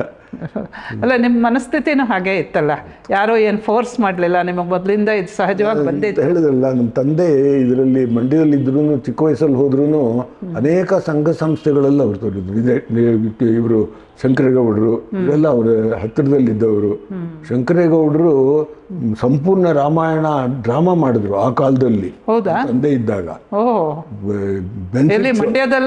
ಮಂಡ್ಯದಲ್ಲಿ ಬೆನಿಫಿಟ್ ಶೋ ಮಾಡಿ ಅವರೇ ದಶರಥ ಶಂಕರೇಗೌಡರು. ಹೌದಾ? ದಶರಥ ಆಗಿ ಅವರೇ ಬರೆದು ಎಲ್ಲ ಮಾಡಿ ತುಂಬಾ ಒಳ್ಳೆ, ಅದಕ್ಕೆ ವಿದ್ಯಾಮಂತ್ರಿಗಳಾಗಿದ್ರು ಶಂಕರೇಗೌಡರು. ಶಂಕರೇಗೌಡರು ತುಂಬಾ ಹೆಸರುವಾಸಿ. ಸಹಜವಾಗಿ ಅಷ್ಟೇ, ನಮ್ಮ ತಾಯಿ ಓದೋದು ತುಂಬಾ ಕಮ್ಮಿ ಆದ್ರೂ ಮಂಡ್ಯದಲ್ಲಿ ಮಹಿಳಾ ಸಮಾಜದಲ್ಲಿ ನಮ್ಮ ತಾಯಿ ಧುರೀಣರು ಅಲ್ಲಿ ಕೆಲಸ ಮಾಡ್ತಾರೆ, ಕಾರ್ಯಕರ್ತರಾಗಿ ಕೆಲಸ ಮಾಡ್ತಿದ್ರು. ಸೊ ಆ ಥರಾಗಿ ಮನೆಯಲ್ಲಿ ಇದೆ. ಎಲ್ಲ ಈ ಥರ ಸೇವೆ ಮಾಡೋಕ್ಕೆ ಅಂತಾನೆ ಹುಟ್ಟಿದ್ದೀರಿ ಅಂತ ಅನ್ಸುತ್ತೆ ಎಲ್ಲರೂ ಅಲ್ವಾ? ನಾ ಹೇಳೋಂಗಿಲ್ಲ ಅದನ್ನ. ಎಷ್ಟು ಸಂತೋಷವಾಗಿ ತೃಪ್ತಿಯಾಗಿ ಮಾಡ್ತಾ ಇದ್ದೀರಿ. You are so happy, you look happy doing these things. ಭಾಳ ಸಂತೋಷ. Very active. ಹೌದೌದು, 2 ಹೊತ್ತು ಬರ್ತೀನಿ. ಅಲ್ಲ, ನಿಮಗೆ ನಿಮ್ಮ ವಯಸ್ಸು ನಿಮ್ಮ ಮುಖದಲ್ಲಿ ಕಾಣಲ್ಲ. ನಾನು ತುಂಬ ಚಿಕ್ಕವರು ಅಂತಾನೆ ಅನ್ಕೊಳ್ತೀನಿ. 31 ವರ್ಷಕ್ಕೆ ಬಂದ್ರೆ ಇಲ್ಲಿ ನಾನು ಈಗ ಹಳೆ ಕಟ್ಟಡ ನೀವು ನೋಡಿದಿರೋ ಇಲ್ವೋ? ಹೌದು, ಕಟ್ಟಡದ ಹಿಂದಿಂದ ಬರ್ತಾ ಇದ್ದೆ. ಎಲ್ಲ ಹುಡುಗಿರು, ಸಂಸ್ಥೆ, ಮಹಿಳಾ ಸಂಸ್ಥೆ ಇದು. ನಾವು ಹೊರಗಡೆ ಬರ್ತಾ ಇರ್ಲಿಲ್ಲ, ಹಿಂದ್ಗಡೆಯಿಂದ ಬರ್ತಾ ಇದ್ದೆ, ಹಂಗೆ ಹೊರಟೋಗ್ತಾ ಇದ್ದೆ. ಆಮೇಲೆ ಹಂಗೆ ಬರ್ತಾ ಬರ್ತಾ ಆಗಿ ಒಂದು 10 ವರ್ಷದಲ್ಲಿ ನಾನು ಸೆಕ್ರೆಟರಿ ಆದೆ. ಅದಾದ್ಮೇಲೆ ಎಷ್ಟು ವರ್ಷದಿಂದ ಸೆಕ್ರೆಟರಿ ಆಗಿದ್ದೀರಿ ಇಲ್ಲಿ? ನಾನು 90ನೇ ಇಸ್ವಿಯಿಂದ ಇಟ್ಕೊಂಡು. 90ನೇ ಇಸ್ವಿಯಿಂದ 34 ವರ್ಷ ಆಗಿದೆ. 34 ವರ್ಷ ಒಂದೇ ಸಮ ಮಾಡ್ತಾ ಇದ್ದೀರಿ. ಅಂದರೆ ಇಷ್ಟಪಟ್ಟು, ಮನಸ್ಸು ಕ್ಲೇಶವಿಲ್ಲದೆ ಮಾಡ್ತಾ ಇದ್ದೀರಿ. ಹಿರಿಯರ ಮಾರ್ಗದರ್ಶನ, ಭಗವತ್ ಕೃಪೆ. ಹೌದು, ಆಗಲಿ ಸರ್. ಭಾಳ ಸಂತೋಷ ಆಯಿತು ನಿಮ್ಮನ್ನು ಮಾತಾಡಿಸಿ. ನಮಸ್ಕಾರ. ತುಂಬ ಸಂತೋಷ ಆಯಿತು. ಲೀಲಾಜಾಲ ಅಂತ ಕೇಳ್ತಾ ಇದ್ದೆ, ಎಷ್ಟು ಲೀಲಾಜಾಲವಾಗಿದೆ ಅನ್ನೋದೀಗ ಅನುಭವಕ್ಕೆ ಬಂತು. ಅಲ್ಲ, ನೀವು ಅಷ್ಟೇ ಚೆನ್ನಾಗಿ ಮಾತಾಡಿದ್ರಿ. ಎಲ್ಲ ಒಂದು ಥರಕ್ಕೆ ಇವತ್ತಿನ ಜನಕ್ಕೆ ಅಂದರೆ ಸಂಘದ ಸ್ವಯಂ ಸೇವಕನಾಗಿ ಏನೇನೋ ಕಲ್ತ್ಕೊಂಡಿದ್ದೀವಿ. ಮಾತಾಡೋದು ಒಂದು ಕಲೆ. ಹೌದು, ಕಲಿಬೇಕಾದ್ದೆ. ನಾವು ಸಂಘದಲ್ಲಿ ಒಂದು ಹಾಡು ಹೇಳ್ತೀವಿ, ನಡೆಯಲಾರದೆ ತೆವಳುತ್ತಿದ್ದೇನು ನಡಿಗೆ ಕಲಿಸಿತು ಸಂಘವು, ಆಹಾ ನುಡಿಯಲಾರದೆ ತೊದಲುತ್ತಿದ್ದೇನು ನುಡಿಯ ಉಲಿಸಿತು ಸಂಘವು ಅಂತ. ಓಹೋ ತುಂಬ ಸರಿಯಾಗಿದೆ, ಸೂಕ್ತವಾದಂಥ ಮಾತು. ನಾವು ಹೇಳ್ಕೊಂಡು ಬೆಳೆದವರು, ಹೌದು ಹೌದು. ಬೆಳಿಬೇಕು. ಸಂಘದ ಆಶ್ರಯದಲ್ಲೇ ಸಂಘದ ಧ್ಯೇಯಗಳನ್ನ ಇಟ್ಕೊಂಡು ನಮ್ಮ ಬರವಣಿಗೆನೇ ಇರಲಿಲ್ಲ, ನಾವೇನು ಬರಹಗಾರರಲ್ಲ. ಇಲ್ಲೊಂದು ಪತ್ರಿಕೆ ತಂದ್ವಿ ಸಂಕಲ್ಪ ಅಂತ, ಸಂಕಲ್ಪದಲ್ಲಿ ನಂದೇ ಬರವಣಿಗೆ ಪ್ರಾರಂಭದಿಂದ ಕೊನೆ. ಯಾವುದು ಅಬಲಾಶ್ರಮದ ಪತ್ರಿಕೆ ಏನಾದ್ರು? ಪತ್ರಿಕೆ ತ್ರೈಮಾಸಿಕ ಪತ್ರಿಕೆ. ತ್ರೈಮಾಸಿಕ ಪತ್ರಿಕೆ ಏನೇನು ಬರುತ್ತೆ ಅದರಲ್ಲಿ? ಅದರಲ್ಲಿ ಏನಿಲ್ಲ, ನಮ್ಮ ಆಗು ಹೋಗುಗಳು. ಡಾಕ್ಯುಮೆಂಟೇಶನ್ ಇಸ್ ವೆರಿ ಇಂಪಾರ್ಟೆಂಟ್ ಈ ಕಾಲದಲ್ಲಿ. ಡಾಕ್ಯುಮೆಂಟೇಶನ್ ಬಹಳ ಮುಖ್ಯ. 119 ವರ್ಷ ಸಂಸ್ಥೆ ಹಿಂದೆ ಏನಾಯ್ತು ಅನ್ನೋದೇ ಗೊತ್ತಿಲ್ಲ, ಒಂದು ಫೋಟೋ ಇಲ್ಲ, ಏನೂ ಇಲ್ಲ. ಈಗ ಮಾಡ್ತಾ ಇದ್ದೀರಾ? ಮಾಡ್ತಾ ಇದ್ದೀವಿ. ಅದೊಂದು. ಅದೇ ತರಹ ಕಾರ್ಯಕ್ರಮಗಳು, ದಾಖಲೆಗಳು ನಿರ್ಮಾಣ, ಹಾಗೆ ನಮ್ದು ಮಹಿಳಾ ವಿಷಯಗಳ ಬಗ್ಗೆ ನಾವು ವಿಶೇಷವಾಗಿ ಗಮನ ಕೊಡ್ತೀವಿ. ಒಂದು ಲೈಬ್ರರಿ ಇದೆ ಮಹಿಳಾ ವಿಷಯಗಳ ಬಗ್ಗೆ, ಡೆಡಿಕೇಟೆಡ್ ಥೀಮ್ಯಾಟಿಕ್ ಲೈಬ್ರರಿ. ಬಹಳ ತುಂಬ ಇಲ್ಲ, ಇದು ಅತ್ಯಂತ ಅಪೂರ್ವವಾದಂಥ ಕೆಲಸ ಈ ಅಬಲಾಶ್ರಮ ಮಾಡಿದ್ದು. ಆದರೆ ಈಗ ಸಬಲವಾಗಿದೆ ಅಬಲಾಶ್ರಮ ಅಂತ ಹೆಸರಿಟ್ಕೊಂಡು ಮುಂದೆ ಇನ್ನೊಂದು ಅದರಲ್ಲೂ ನಮ್ದಿದೆ, ಅದಕ್ಕೂ ನಾನು ವ್ಯಾಖ್ಯಾನ ಮಾಡಿದ್ದೀನಿ ಅದನ್ನ. ಪ್ರಾರಂಭದಲ್ಲಿ ಸಬಲರಾಗಿ ಯಾರು ಬರೋಲ್ಲ, ಹೌದು, ಅಬಲರಾಗೇ ಬರ್ತಾರೆ. ಸ್ವಲ್ಪ ಕಾಲ ನಂತರ ನಮ್ಮಲ್ಲಿ ಇದ್ದ ಮೇಲೆ ಸಬಲರಾಗ್ತಾರೆ. ಇಲ್ಲಿಂದ ಹೊರಗಡೆ ಹೋಗ್ಬೇಕಾದ್ರೆ ಪ್ರಬಲವಾಗ್ತಾರೆ, ಸಮಾಜದಲ್ಲಿ ಇದ್ದಾಗ ಮಹಾಬಲರಾಗ್ತಾರೆ. ಚೆನ್ನಾಗಿ ಮಾಡಿಟ್ಟಿದ್ದೀರಾ, ಒಳ್ಳೆ ಅದು ಹಂತಗಳಿಗೆ ದಾಟಿಸ್ಬಿಡ್ತೀರಾ ಮಹಾಬಲರಾಗವರು. ತುಂಬ ಜನ ಹೇಳ್ತಾರೆ ನಮ್ಗೆ, ಯಾರೇ ಅಧ್ಯಕ್ಷರನ್ನ ಕರೀರಿ ಹೇಳ್ತಾರೆ, ಎಲ್ಲ ಸರಿ ಯಾಕೆ ಈ ಹೆಸರು ಇಟ್ಕೊಂಡಿದ್ದೀರಾ ಅಂತ ಕೇಳ್ತಾರೆ. ಸಬಲಾಶ್ರಮ ಅಂದ್ರೆ ಯಾರು ಬರ್ತಾರೆ ನಮ್ಮಲ್ಲಿಗೆ? ಬರೋರೆಲ್ಲ ಹತ್ಕೊಂಡು ಬರೋರೇ ನಮ್ಮಲ್ಲಿಗೆ. ನಾವು ಕಣ್ಣು ಒರೆಸೋದು ನಮ್ಮ ಕೆಲಸ ಅಷ್ಟೇ. ಏನ್ ಮಾಡೋದು? ಅದು ಎಂಥ ದೊಡ್ಡ ಸೇವೆ. ಅದರ ನಮ್ಮಲ್ಲಿ ಯಾತಕ್ಕೆ ಬರ್ತಾರೆ? ಅವ್ರ ಪಾಡ್ಗವ್ರು ಇರ್ತಾರೆ, ಅವ್ರ ಪಾಡ್ಗವ್ರ ಮನೇಲಿ ಇರ್ತಾರೆ. ಹೌದಲ್ವಾ? ಅಬಲೆಯರಿಗೋಸ್ಕರನೇ ಯಾರಿಗೆ ಏನು ಸಹಾಯ ಇಲ್ಲ ಸಮಾಜದಲ್ಲಿ ಅಂಥವ್ರು ಬಂದು ಇಲ್ಲಿ ಆಶ್ರಯ ಪಡಿತಾರೆ. ವೆಂಕಟವರದಯ್ಯಂಗಾರ್ ಅಲ್ಲೇ ಇದ್ದಾರೆ. ಅಂತಕ್ಕೂ ಪ್ರಾರಂಭದಲ್ಲಿ ಆ ಥರ ಅವ್ರು ಮಾಡಿದ್ದು ಹಂಗೆ ಇದೆ. ಜೊತೆಗೆ ಪ್ರಾರಂಭದಲ್ಲಿ ಇದ್ರ ಹೆಸರು ಹಿಂದೂ ಅಬಲಾಶ್ರಮ ಅಂತಾನೆ ಇತ್ತು. ಆ ಕಾಲದಲ್ಲಿ ಉಳಿದ ಸಂಸ್ಥೆಗಳೆಲ್ಲ ಕ್ರಿಶ್ಚಿಯನ್ ಸಂಸ್ಥೆಗಳು, ಬೇರೆ ಬ್ರಿಟಿಷ್ ರಾಜ್ ಸಂಸ್ಥೆಗಳು ಎಲ್ಲ ಅವ್ರದ್ದೇ. ಬಹುಶಃ ಪ್ರಾರಂಭದಲ್ಲಿ ಮೊದಲನೇ ಸಂಸ್ಥೆ ಅಂದರೆ ನಮ್ಮದೇ. ಅದಕ್ಕೆ ಹಿಂದೂ ಅಬಲಾಶ್ರಮ ಅಂತಿಟ್ರು. ಕ್ರಮೇಣ ಸೆಕ್ಯುಲರ್ ಆಗೋದ್ವಿ ನಾವು, ಅಬಲಾಶ್ರಮ ಅಂತ ಉಳಿಸ್ಕೋಬೇಕಾಗಿತ್ತು. ಆಗೋಲ್ಲ, ರಿಜಿಸ್ಟರ್ ಮಾಡಬೇಕಾದ್ರೆ ಹಿಂದೂ ಅಬಲಾಶ್ರಮ ಅಂತಿಟ್ರೆ ಏನು ತಪ್ಪೇನು? ಏನೋ ಕ್ರಿಶ್ಚಿಯನ್ ಸಂಸ್ಥೆಗಳಿರುತ್ತಲ್ಲ, ಅವ್ರು ಮಾಡಬಹುದು. ಈಗಲೂ ಅಷ್ಟೇ ನಾವು ನೋಡಿ, ಇದೊಂದು ತಾರತಮ್ಯ ಅನ್ಸಲ್ವಾ ನಿಮ್ಗೆ? ಅವ್ರು ಮಾಡ್ಬೋದು, ನೀವು ಮಾಡ್ಬೋದು, ಯಾತಕ್ಕೆ? ನೀವು ಹೇಳಿದ್ರಲ್ಲ ಈಗ ದೇವಸ್ಥಾನ ಬಿಡುಗಡೆ ಮಾಡೋದು. ಹೌದು, ಆ ಕಾಲ ಬಂದ್ಬಿಟ್ಟಿದೆ. ನಮ್ಮ ದೇಶದಲ್ಲಿ ದೇವಸ್ಥಾನನ ಹಿಂದೂಗಳು ನಡೆಸೋ ದೇವಸ್ಥಾನಕ್ಕೆ ಕಡಿವಾಣ ಇದೆ ಅಂತ ಹೇಳಿದ್ರೆ, ನಾವು ಬರೋ ದುಡ್ಡೆಲ್ಲ ಅವರು ಉಪಯೋಗಿಸ್ಕೋತಾರೆ ಮಸೀದಿಗಳು. ನೋಡಿ, ಈ ಸಂದರ್ಭದಲ್ಲಿ ಅದನ್ನು ಹೇಳಬೇಕು ಅನ್ಸುತ್ತೆ. ನೀವು ಹೇಳಿದ್ರಲ್ಲ, ಮೊದಲು ಸಂಘಕ್ಕೂ ಕಾಂಗ್ರೆಸ್ ನಾಯಕರಿಗೂ ಏನಂಥ ಮನಸ್ಥಿತಿಲಿ ವ್ಯತ್ಯಾಸ ಇರಲಿಲ್ಲ. ಅವರು ಕೂಡ ದೇಶಭಕ್ತರಾಗಿದ್ದರು, ಹಿಂದೂ ಧರ್ಮ ಇದನ್ನೆಲ್ಲ ಪಾಲಿಸ್ತಾ ಇದ್ರು ಅಂತ. ಬರ್ತಾ ಹೇಗೆ ನೋಡಿ, ಈ ಹಿಂದೂ ಸಮಾಜನ ತುಂಬ ನಿಕೃಷ್ಟವಾಗಿ ಕಾಣೋಕ್ಕೆ ಶುರು ಮಾಡಿಬಿಡ್ತಲ್ವ ಕಾಂಗ್ರೆಸ್ ಸರ್ಕಾರಗಳು. ಆಮೇಲೆ ಇವರ ಕೈ ಕಡಿಯೋದಕ್ಕೆ ಮಾಡಿಬಿಡ್ತು, ಅವ್ರ ದುಡ್ಡನ್ನು ಅಪಹರಿಸ್ತು, ತುಂಬ ಅನ್ಯಾಯ ಮಾಡ್ತು ಅಂತ ಅನಿಸುತ್ತೆ. ಇವತ್ತಿನ ಸರ್ಕಾರ ಅಂತೂ ಮುಸಲ್ಮಾನರಿಗೆ ಸೆಪರೇಟಾಗಿ ಇದು ಕೊಡ್ತಾ ಇದೆ, ಫೈನಾನ್ಷಿಯಲ್ ಇದು ಡ್ರೈವರ್ಸ್ಗೆ. ಎಲೆಕ್ಟ್ರಿಸಿಟಿ ಬಿಲ್ಲು ನಮ್ಮ ಹಿಂದೂ ದೇವಸ್ಥಾನಗಳಿಗೆ ಬೇರೆ, ಮುಸಲ್ಮಾನರ ಬಸ್ ಅದಕ್ಕೆ ಬೇರೆ. ಇದು ನೋಡಿ, ಇದನ್ನು ಅಂದರೆ ಹಿಂದೂಗಳು ಯಾತಕ್ಕೆ ಹೀಗೆ ಆಡಿದ್ದಾರೆ? ಸುಮ್ಮನೆ ಇದೀವಲ್ಲ ಇನ್ನು ಹಿಂದೂಗಳು ಅಂತ ನಮ್ಮದು ಆಶ್ಚರ್ಯ ಅಲ್ವಾ? ನಮ್ಮದು ಮೌನ ವ್ರತ. ಹಿಂದೆ ಒಂದು ಪತ್ರಿಕೆಯಲ್ಲಿ ಬಂತು, ಯಾವ್ಯಾವ ದೇಶದ ಜನ ಯಾವುದಕ್ಕೆ ಮುಂದಿದ್ದಾರೆ, ಯಾವುದಲ್ಲಿ ಮುಂದಿದ್ದಾರೆ ಅಂತ. ಈ ಬಹುಶಃ ಯಾವುದೋ ಒಂದು ದೇಶ